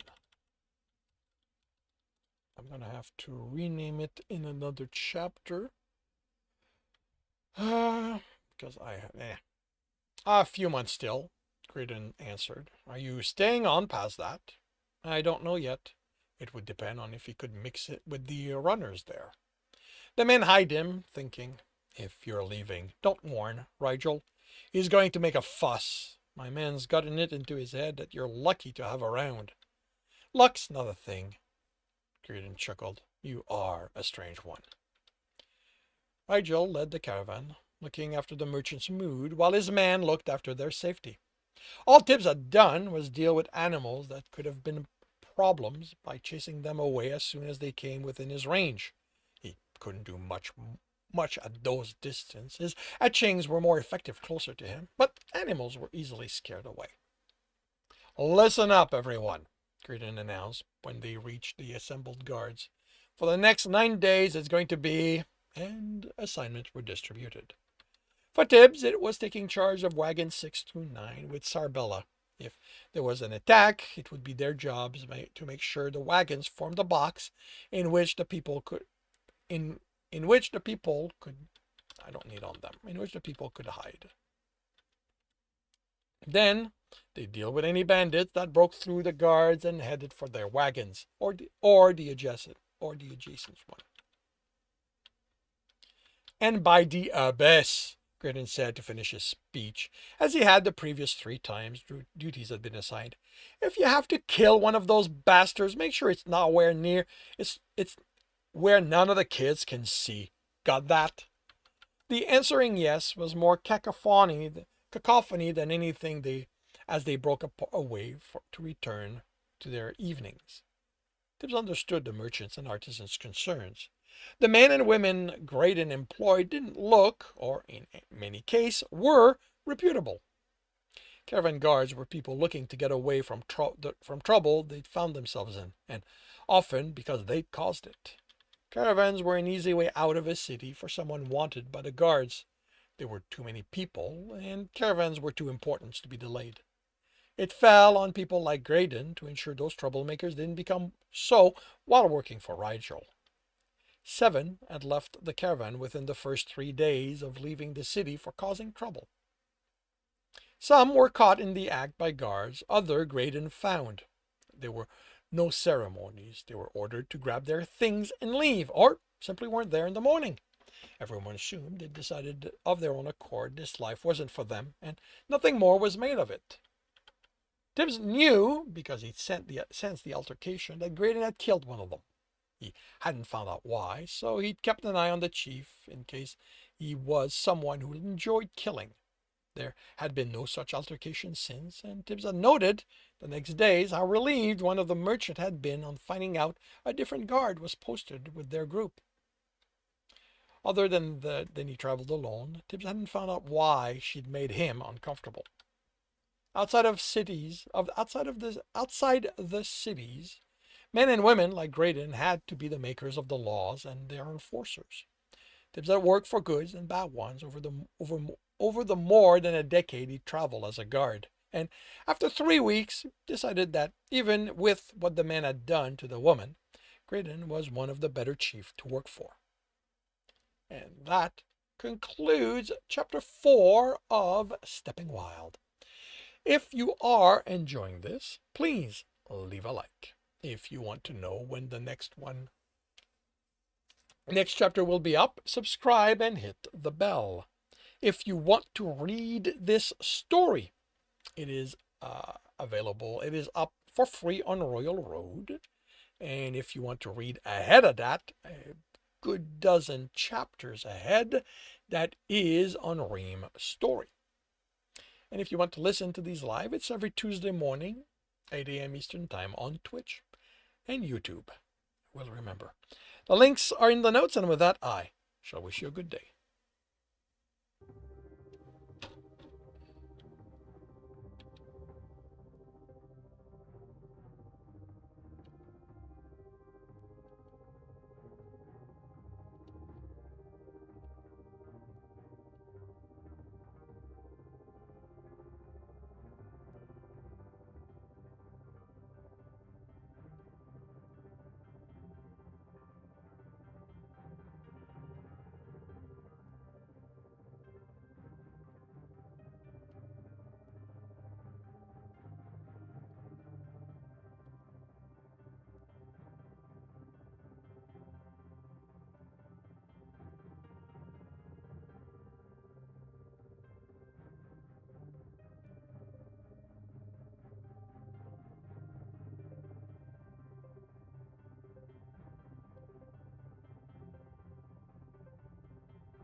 Battle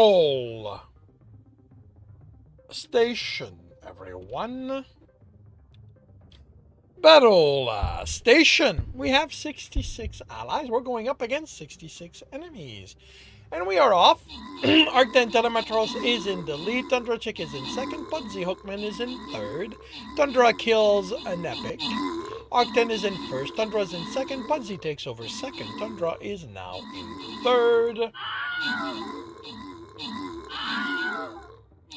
Pudsey's in first. Arcten Q-Wiz takes over third. And we're done. We've won. Pudsey Hookman is in first place with 25 assists. Arcten Telemetros is in second place, 4 kill, 16 assist. Q-Wiz Creates is in third, 12 kill, 5 assist. We have gold! Do we have a Captain Stuggy? We do. We've got Centurions that no one is currently claiming. And we have a Decanizer, so Decanizer, whoops, his clock gets updated. Neon Hollow gets shielded. And we move on to the boss battle. Welcome to the stream, Decanizer. How are you doing today? And really, I forgot to give you a soul. There's another bomber, and you know what? We're going to start right here.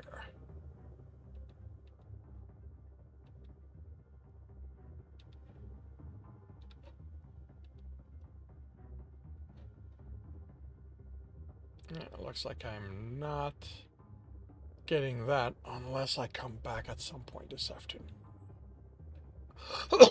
Which I don't expect to happen. Alrighty. Half an hour to see how this turns out. Busy lurking? Well, enjoy your lurk. I will be right back.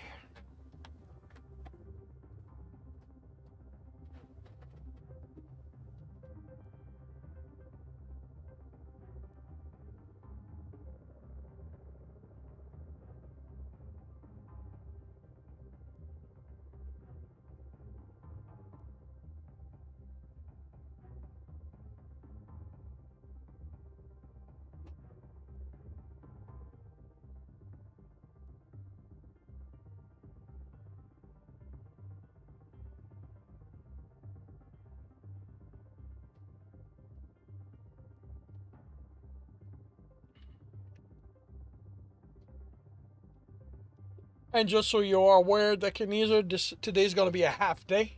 I have to deal with stuff this afternoon. Alrighty. I will start another chapter by confirming the microphone is on, turning off desktop audio. I will confirm I'm on the correct screen. I have the correct image up. I am starting the recording, and I'll see you all on the other side. Welcome back to another reading and correcting with me, Kindar, the Tiger Writes, and Ty, the Tiger Supervisor. These are where I read a chapter from one of my stories and correct it as I go. If you want to listen to these live, it's every Tuesday morning, 8 a.m. Eastern Time on Twitch and YouTube. And if you are looking to support me, that is on my Patreon. Today we are doing Chapter 5 of Stepping Wild. Come right up, Rigel yelled over the already assembled crowd, standing atop his wagon's roof, which was built to act as an elevated stage. Come and look at the goods from all over the kingdoms and beyond. This was the first village of the trip. After only 12 days of travels, Rigel had timed their arrival for the afternoon, while everyone there was busy in the fields or taking care of the village. It gave the merchant and craft people time to position their wagons to serve as booths, since the village wouldn't have a space dedicated to the caravan within their walls, or even let them in as such. Villages, towns, and even small cities were cautious about outsiders. Even a few days out of a large city placed them too far for them to hope help would reach them in time if they were attacked. So they erred on the side of keeping as many as they could outside their walls. Rigel, as with all other caravan master Tibbs had worked for, didn't mind. It was the norm, so the merchants knew to have their wagons made in such a way they could sell out of them if they couldn't get access to a marketplace.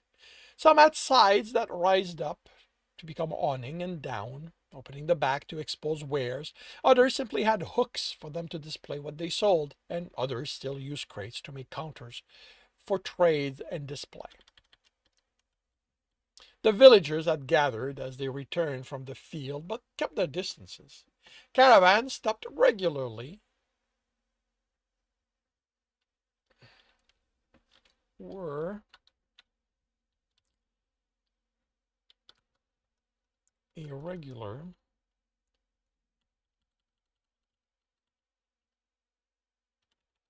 if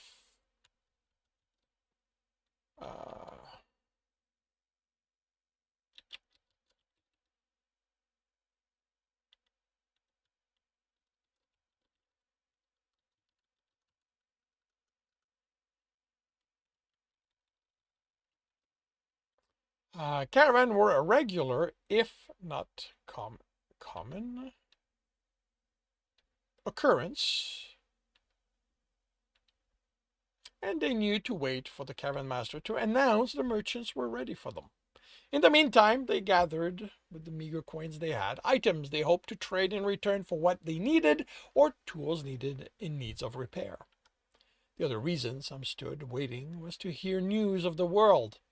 While bards could be counted on to sing stories, tradespeople on caravan, tradespeople with caravans were more reliable in the veracity of what they talked about and in visiting. Bards traveled on their own schedule, while those engaging in trade traveled on a caravan schedule, and caravan masters were keen on keeping those. Enjoy an evening of admiring cloth from the far region of Gartary, gaze upon pottery made of silice clay, and taste sweets from the sands of Zumbar. Regan lowered his voice in the end, adding a sense of mystery to the location. Tibbs walked among the wagons. He and other guards on duty were there to ensure no trouble occurred, either from the villagers or the merchants.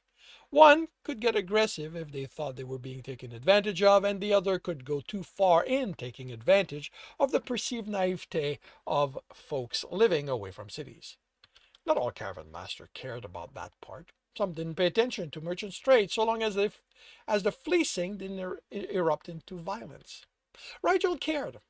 He warned those traveling on his caravan as they broke camp in the morning about taking too much from those who already had little. They were here more as a diversion than a way to make their purse heavier, something to distract the villagers from the hard life they lived for an evening, for them to be amazed at what the world offered. The cities weren't so far that the merchants couldn't exert patience before taking every last coin of those doing business with them. The speech had a practiced ease to it. Tibbs figured he repeated it often, possibly at every village, and there would be many of them before they reached the city. No matter how dangerous the wilderness was, people settled among it. Built houses, then walls, then, if they had picked a place that let them thrive, more walls. Out of better material against the creatures that roamed the wild. Tibbs placed the blame for those fears entirely on the bards, who would sing about monsters and adventurers instead of what really roamed the forest and plains and desert and ocean shores. The wilderness was indeed dangerous, but it was the animals living in it that made it so, not invented creatures said to have escaped dungeons and rampaged through towns until a heroic adventurer came to their rescue. In the 2 decades since Tibbs had escaped the guild, he'd only come across one such creature, and he looked for them. He read about them, hoping the fight would push him to grow in power faster. And what can I tempt you with today? a woman said in a silky voice. Tibbs turned, startled at the invitation, then glared at the plump woman, grinning mischievously. The table before our cart had small boxes with variety of candies. Those sweets from the sands of Zumbar. Tibbs had never heard of such a place, and she had managed to misdirect every question he'd asked since.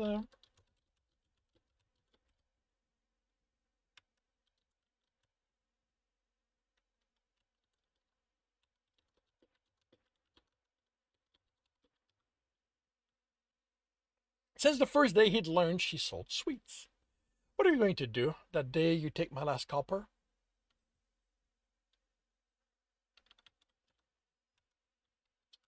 That he knew of the place or not, sweets were sweets, and Tibbs had learned a long time ago that he liked them.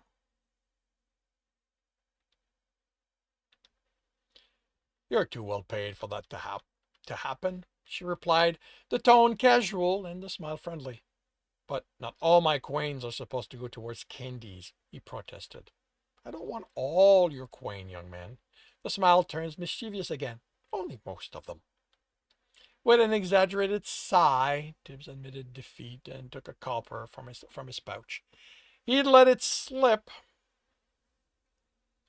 He liked sweets. That first day.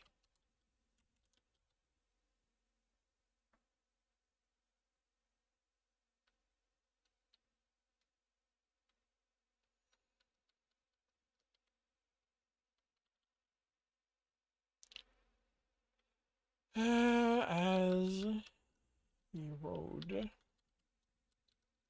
his horse, his horse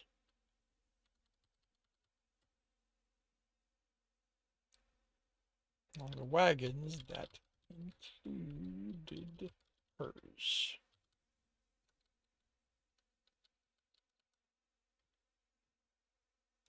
Her wagon was decorated with paintings of small candies, and she had stones painted as them too, on string along the side. They hit each other in the wind, or as the wagon tilted on the road. It made it difficult to miss. And the game of her enticing him into buying sweets, and him playing at trying to resist, had begun. She didn't charge him as much as she would those in the marketplace, but they were sweets, and if Tibbs wasn't careful, he could end up with an empty purse. 1 copper only. He placed it on the table between 2 rows of boxes. I only have my least expensive one out. She looked at the village folks. In places like this, I end up giving some away if I want to see the joy of sweets on their face. Tibbs pulled the coin away. I'll have one of those then. You have coins, she said sternly. You can pay.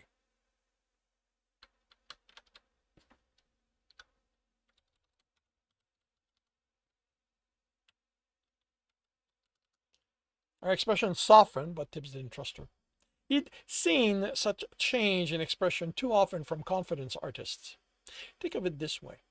Each coin you give me, it's easier for me to decide to hand out candies to the village children.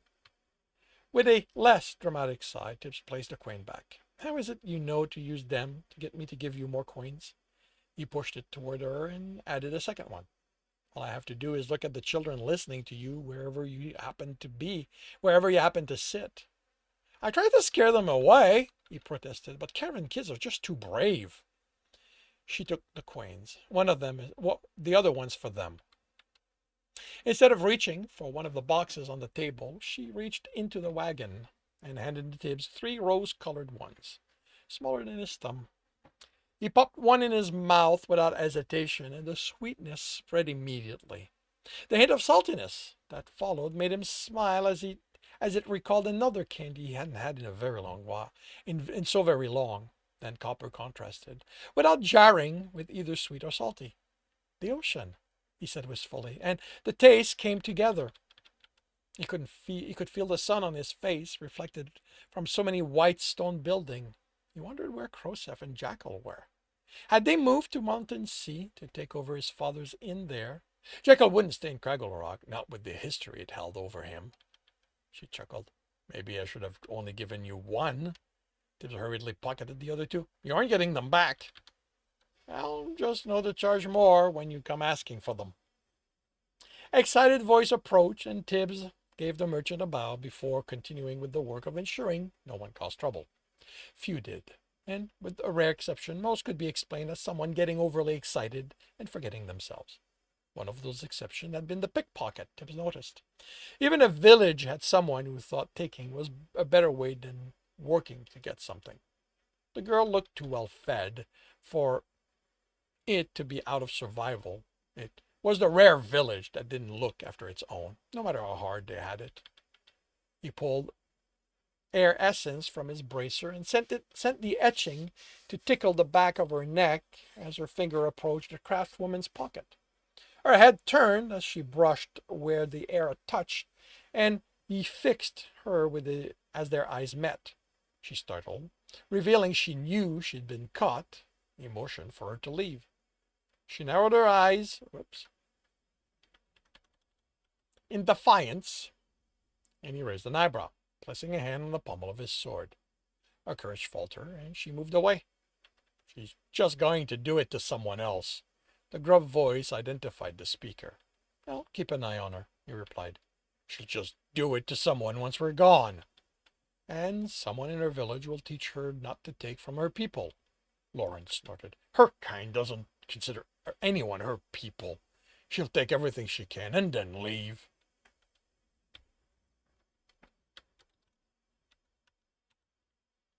Tibbs faced the man.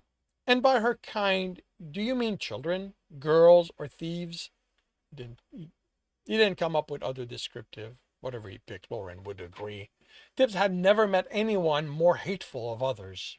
He claimed he'd gotten his throat caught by bandit in the early days as a guard, but based on how the man had gone about, how every one of his problem being caused by some other group of people, when Tibbs had him as a patrol partner, Tibbs was confident he'd pissed off the wrong person and they'd try to put him out of their misery. He snorted. Who cares? The best thing for everyone is for you to chop off her hand. They might not do that here. Tibbs stepped away, returning to his duty. They do that everywhere, Lauren followed him. No one should suffer a thief to live. So now cutting her hand's not enough. Tibbs forced his anger down. Not everyone who resort to thievery had a choice. Speaking like someone who's been there, the reply was filled with derision. Tibbs' response came through his gritted teeth. I have. He didn't volunteer information about the person he pretended to be. The characters he traveled as were always reserved, but he answered questions, and because he couldn't convincingly play at being someone who despised thieves, his stories always included a time when he'd had to fend for himself, usually as a result of his mother's death. Graydon had questioned him about his past and the first day's travel, as he'd done with all the recruits, and Tibbs had answered him. Lauren hadn't been there, but he was sure the other guards who had would have told them what they'd heard. Not for that fight Tibbs had won. He'd think that was why the men disliked him so much. No wonder you let him go then. Tibbs rounded on him. I let her go because she didn't continue when she realized she'd been caught. We protect the caravan, not impose our belief on the place we visit. If she causes trouble, I'll bring her to Gray, and he'll decide how to handle her. He's in charge, not me and not you. I know, Lorenzo said diffidently. I know you're not. Tibbs had no interest in his justification. I'm going back to my patrol. If you aren't working it, go rest. This time the men didn't follow. It was full dark before the last of the villager returned to their home. The girl made a few more attempts, but even if he acted like he didn't see her, his presence was enough to keep her from carrying through, until she'd finally given up and returned to the village. With his work ended, he retired to his tent for the night. As late as it was, the caravan would move on with the sun. It was the same with all of them. It had taken Tibbs some time to understand why. No caravan master wanted to deal with an angry parent once they realized what their child had gotten up to with someone traveling with them. Or blamed someone here for whatever they thought had gone missing during the visit. For all the good times they brought, caravans were filled with strangers, and with as dangerous as the world was, as hard as they worked at keeping those dangers outside the walls, well, if something happened to go wrong there, who else but those strangers could be at fault? It wasn't like they could do anything about it. The caravan had more and better guards, but it would cause delay, sour attitude for the other caravans. It was best to be gone before someone came complaining. Tibbs rode beside the wagons his partner had been assigned as the sun crests over the horizon. The village would be in the process of starting their days, but it wouldn't take long for them to find out who had taken advantage of the caravan folk to experience things they weren't meant to. Tibbs had only heard stories from other guards of what happened then, and he was grateful for it. And that concludes chapter 5 of Stepping Wild. If you are enjoying this, please leave a like. If you want to know when the next chapter will be up, subscribe and read and ring the bell. If you want to read this story, it is available on Royal Road for free. If you want to support me and read ahead of that by about a dozen chapters, that is on Ream Story. And if you want to listen to these live, it's every Tuesday morning, 8 a.m. Eastern Time on Twitch and YouTube. Links are in the notes. And with that, I shall wish you a good day.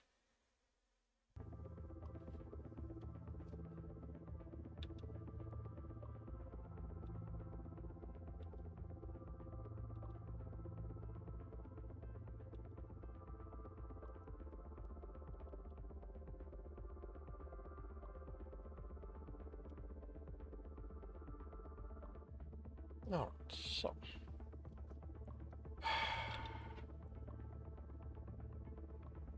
now I need to work on schedule.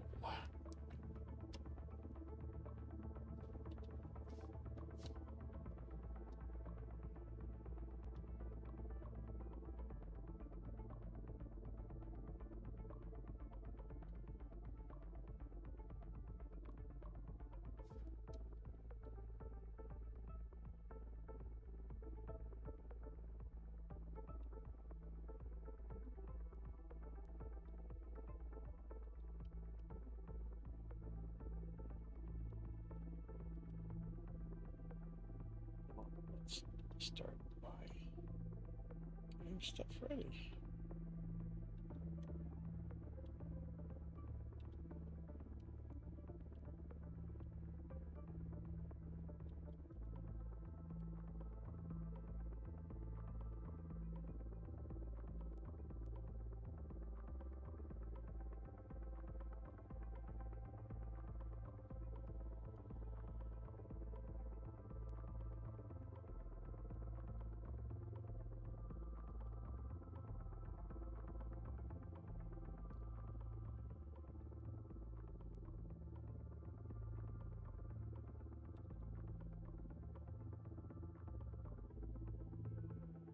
Okay.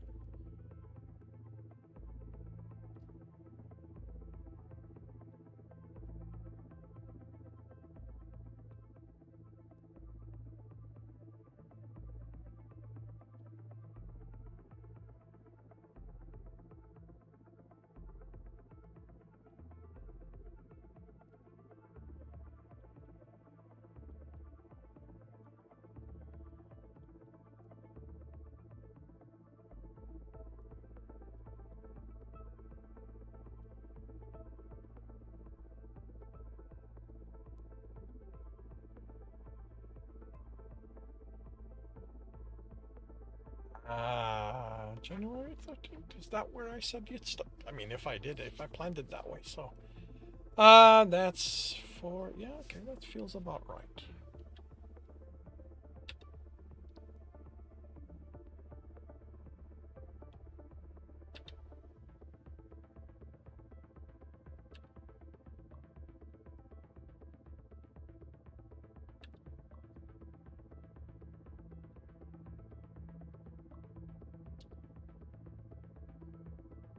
Oh, right, I don't need to do that because I've already done it.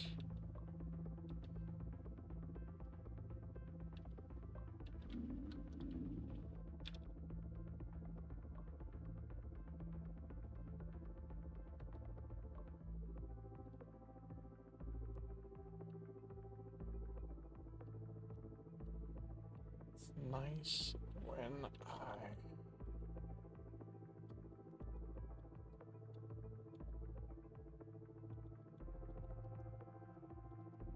plan ahead.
Battle station, everyone. Battle station. We have 49 allies. We're going up against 59 enemies. And we are off with Sigma in first place.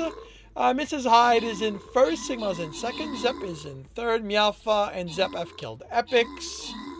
And,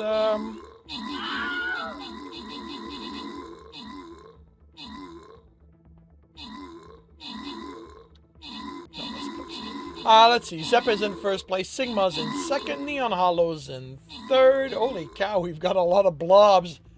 Is that all from one person? Alrighty. Zep is in first place. 9 kill, 9 assist. Sigma OS is in second place. 17 assist. Neon Hollow is tied with Mialpha. 7 kill, 5 assist. We've got gold. Do we have a Captain Stoogie? We do. We've got Shinobis. We've got Lego heads.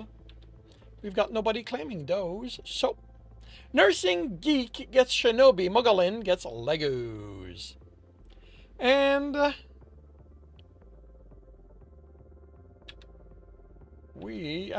am collecting scrolls, and then we are starting the next map, where we will have Token, Skin, and the Boss. So we will start with a hard battle on the way to tomorrow's Token chest.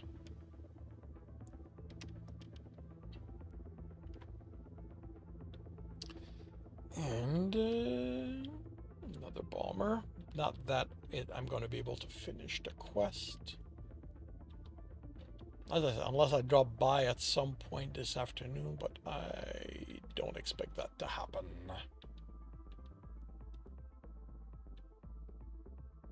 Which I guess means I shouldn't bother with it, but do I have anything else? No, this basically gets me there anyway, so that's fine. This is not getting in the way of something else. Alrighty, half an hour to see how this turns out. And I will do this morning's last chapter by confirming microphone is on, turning off desktop audio. I confirm I'm on the correct screen. I've got the correct image up. I will start the recording and see you on the other side. Welcome back to another reading and correcting with me, Kindar, the Tiger Writes, and Ty, the Tiger Supervisor. These are where I read a chapter from one of my stories and correct it as I go. If you want to listen to these live, it's every Tuesday morning, 8 a.m. Eastern Time on Twitch and YouTube. And if you want to support me, that is on my Patreon. Today, we are doing chapter 6 of Stepping Wild. Tibbs sensed something ahead of them, but couldn't be certain what it was. Over a decade of pushing his sense, it had seemingly reached a limit at a distance equivalent to walking for the span of 4 fingers worth of the sun moving. An effect of sensing so far was that he could barely make out what he sensed within any of that distance. Even an adventurer next to him became nothing more than a fuzzy mass of essence he couldn't tell from another mass. He had learned to recognize signs within that fuzziness that warned of groups of people, bandits, when he was in the wilderness, which was the only place sensing this far served any purpose. It would be a barely detectable mass of life essence due to the number of people, with points of fire and metal. The closer he got, the more detail he made out.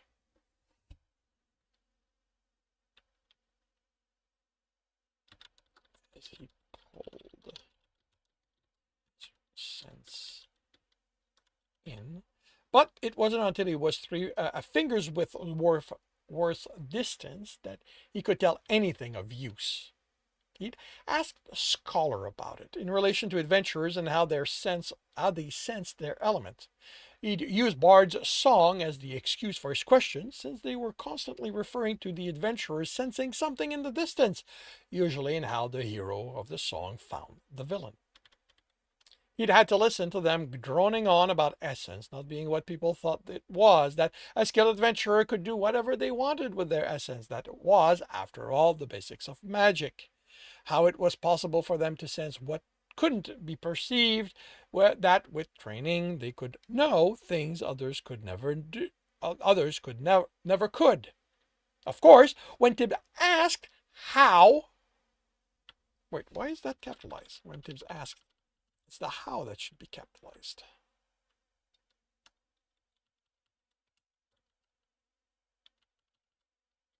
How they could do that, none of them had answers.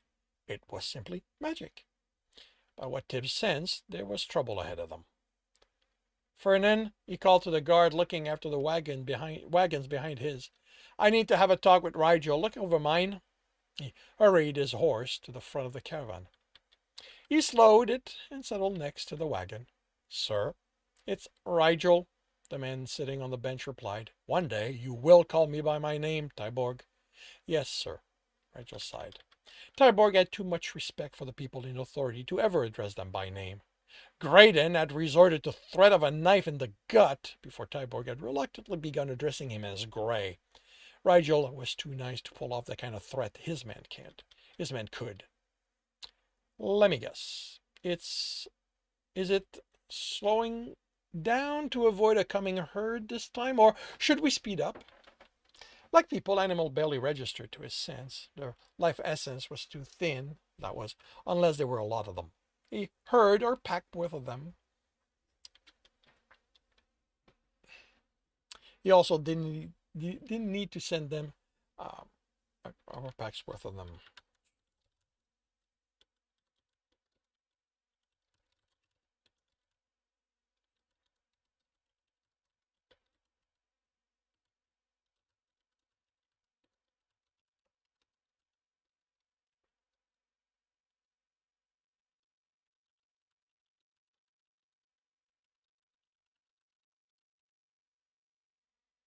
Which I need to address because I've already established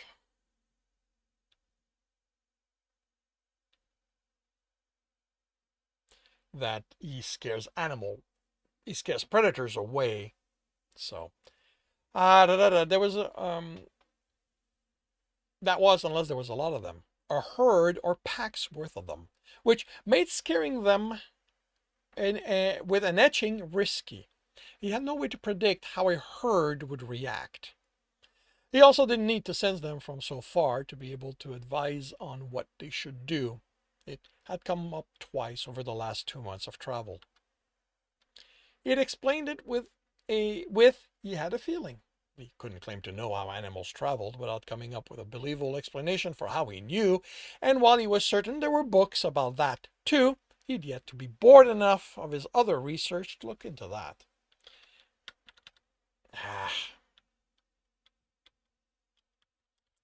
Having a feeling was an expression nearly everyone used in their lives.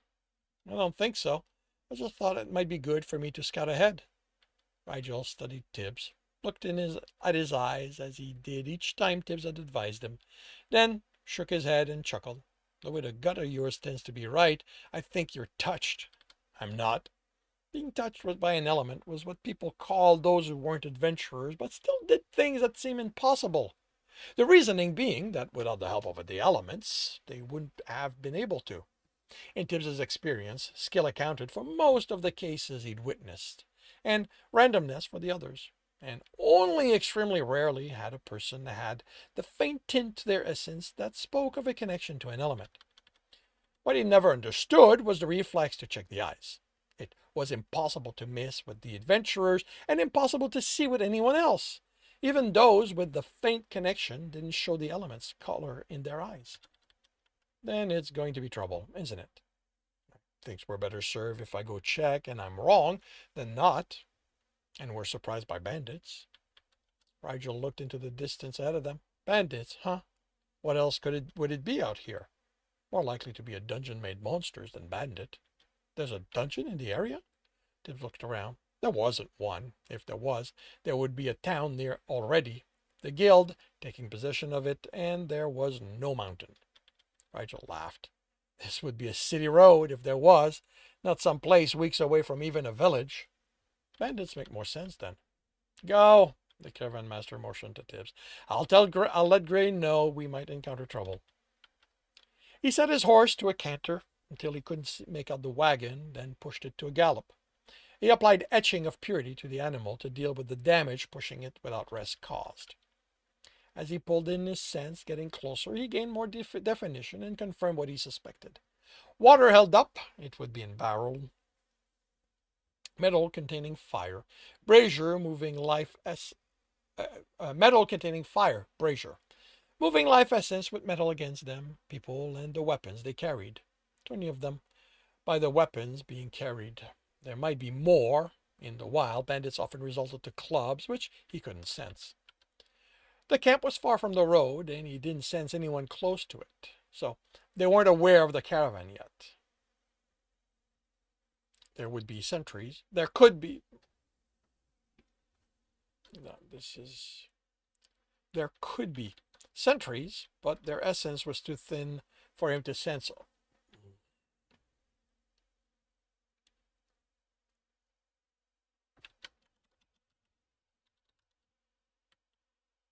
Would be too thin, too faint for him to sense lone people unless he pulled his focus in tighter. He did that. Got closer and didn't sense anyone.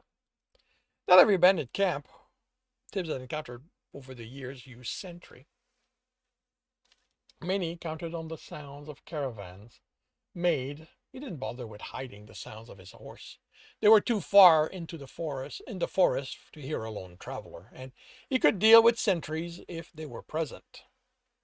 By the time Tibbs was close, he'd had to dispatch 2 of them.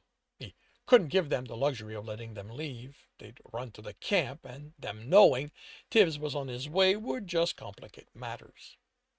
He walked the horse among the trees on the opposite side of the bandit camp, tied it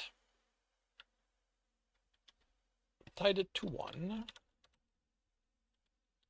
and removed armor and clothes. He didn't need them for this. Claiming he'd found nothing, when returning with his armor cut and pierced, raised too many questions. He'd learned that through experience. Whispers had gone beyond him being touched and into him being a dungeon-made creature. He'd vanished into the forest and continued alone to the next city. He hadn't gone into battle against bandit when he was alone, wearing his armor since. Wearing a worn shirt and bracers and pants, but no boots, Tibbs trekked through the trees until he... Oh, I don't need that. Trekked until he reached the camp. Couldn't understand the language as he got close enough to hear them, but the tone of discontent came through clearly. It was months between caravans, and they would be tired of waiting. He walked between tents at the periphery and among the bandits. Greetings! The reaction was instantaneous. 2 and 2 people jumped to their feet, sword and clubs in hand. He chuckled at himself at how he'd fallen back into his old numbers. He rarely did that anymore, and usually when things didn't go his way. They were dressed in clothing more worn than his. They were dirty and too thin. Some, he sensed, were on the last of their essence. Someone asked a question he didn't understand. Let's try this again, he said in Urinian this time. It wasn't common within this kingdom, being the main one. 2 kingdoms over, the dear wise, but there had been a war a century back that had brought many of them here. Can you understand me? I'd rather not start this without at least giving you the option to leave, the option of leaving. Leave? The woman replied in a mocking tone. He smiled. Good, you understand. As someone who knows you might not be doing this out of choice, I'm telling you to leave. The approaching caravan is under my protection. The fact hunger might be driving you to this won't hold me back, won't keep me from making sure their travels are undisturbed. She spoke in hurried tones, and the other's excitement told him she wasn't telling them to make plans to leave. The man who grinned at him, at Tibbs, had blackened and crooked teeth. Even without this fight, he had no more than a day's worth of essence in him. He said something in nasty tone without looking away. A rope'll take shirt for him, the woman said in a defiant tone. Pants go to who kill you. Have it your way. He ran at them, and only three weren't surprised at the rush or that he was unarmed. He kept the etching in his mind as he jumped at the larger man, raising his arm as if he was armed. He channeled water, and he released it. The expression went from smug to terrified as the ice formed over Tibbs, an armor that glinted in the sunlight. The sword that formed in his hand was a thing with vicious spikes jutting from a sharp edge. The man's sword shattered from the impact and was cut through as Tibbs landed before him. The screams as Tibbs ripped it out of the body were as much terror as rage. A few ran. He envisioned the etching and released it with the sweeping of his sword.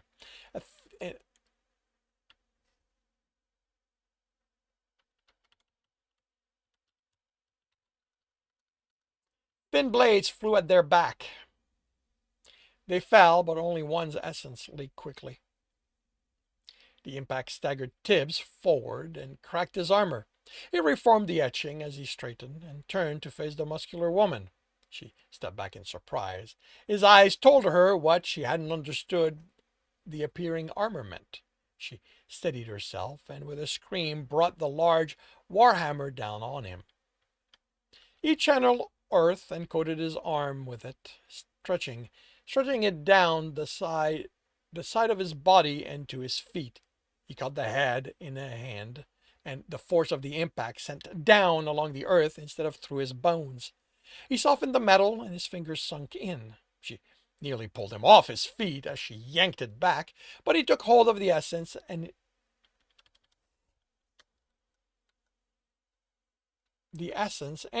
held it in place. She pulled harder. He pulled, and she staggered into his sword. He casually flipped the warhammer into the air as he stepped back, caught the shaft, and swung it into her side, adding his will to the blow. There was no essence left in her by the time she crashed through the shoddy tent. The arrow bounced off the side of his helmet, and he turned. He hadn't expected them to have an archer.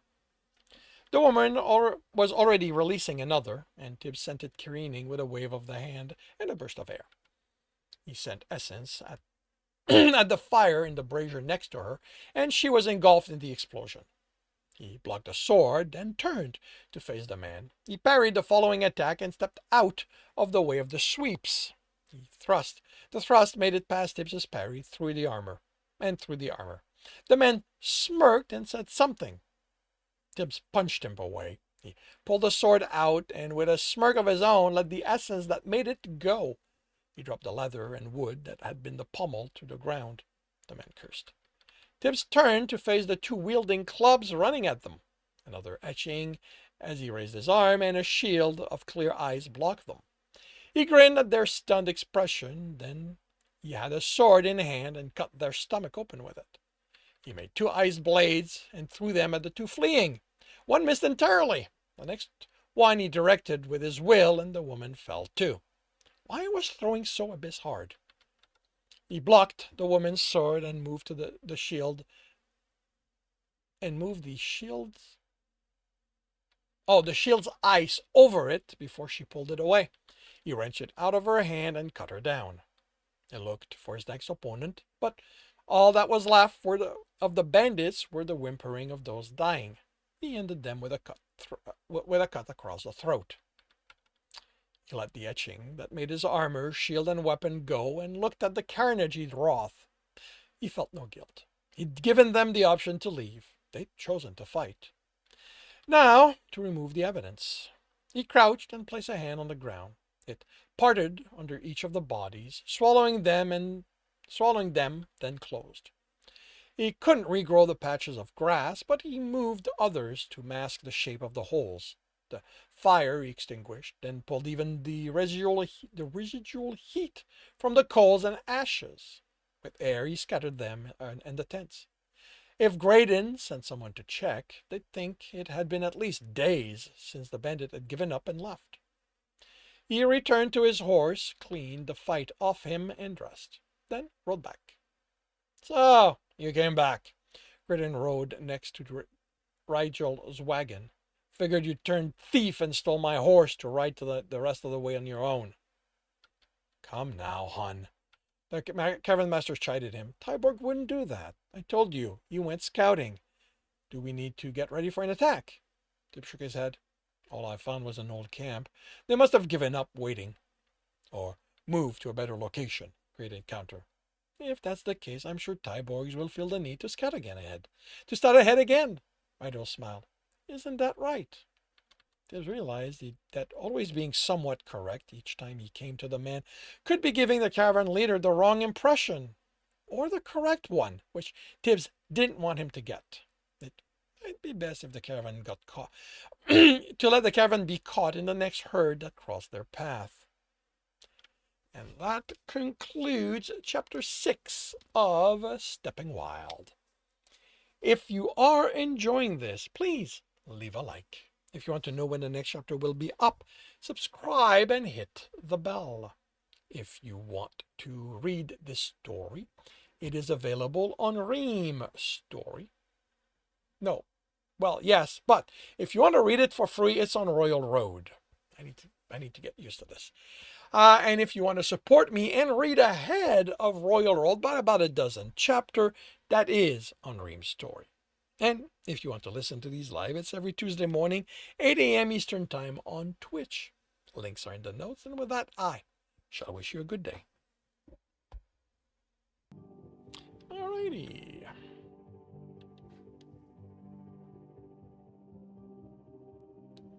And 6.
I will be right back.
come on.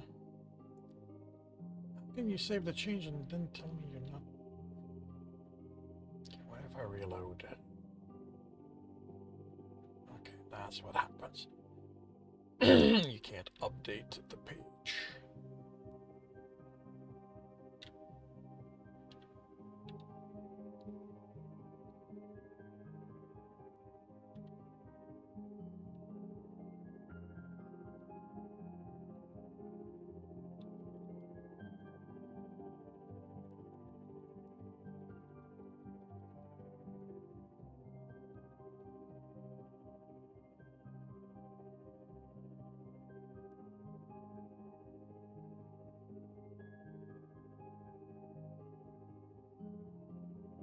Oh, cool, I made it.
Battle station, everyone.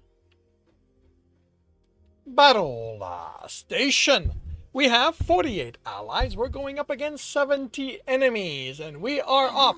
Sigma takes the lead. Q-Wiz is in second. Mr. Shadowseer is in third. Mrs. Hyde jumps to second place. Q-Wiz is in third. Q-Wiz is in second. JR is in second.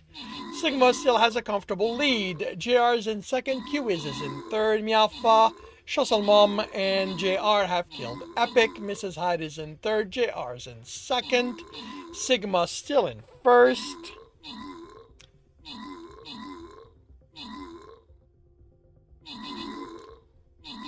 And let's see. Yep. Q-Wiz jumps to second place. Mrs. Hyde is in third. And we are done. We've won. Sigma OS is in first place, 4 kill, 25 assist. Mrs. Hyde is in second place, 6 kill, 10 assist. Q-Wiz Creates is in third, 16 assist. We have gold and... Oh, the captain has left. All right. Then the gold's up for grab and the buster is not claimed by anyone. So, Zuckerfjordahoren gets busted and Neon Hollow gets gold. And for the last battle of the day, we go to a hard one.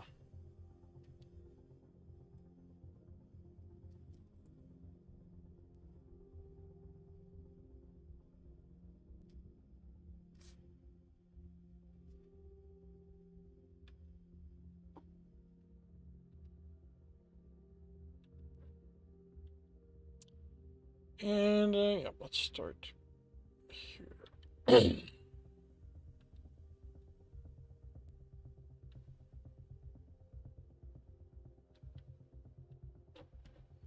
Half an hour to see how this turns out. Although the battle will be run off stream. Actually, I should tag this properly. Because this is not your...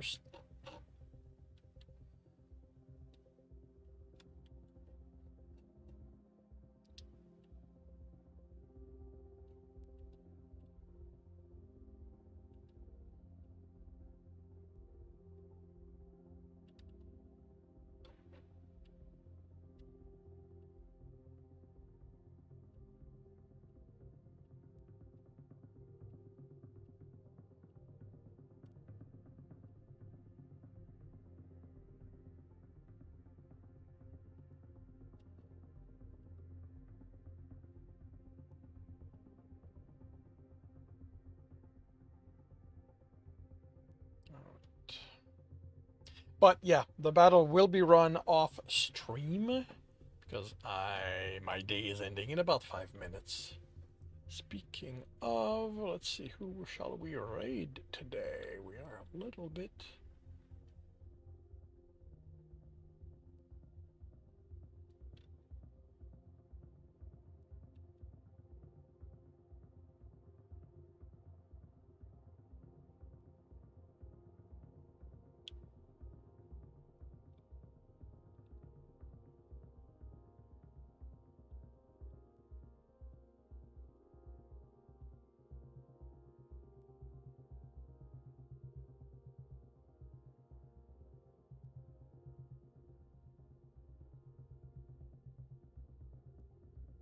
All right, so that's set up.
All right.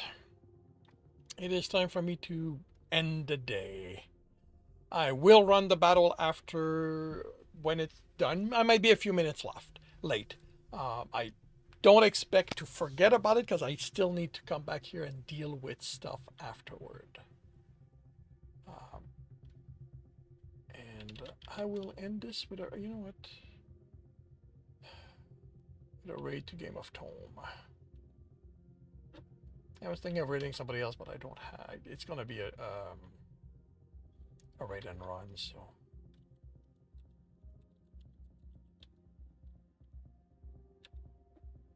Alrighty, so thank you very much, everyone, for dropping by, keeping me company.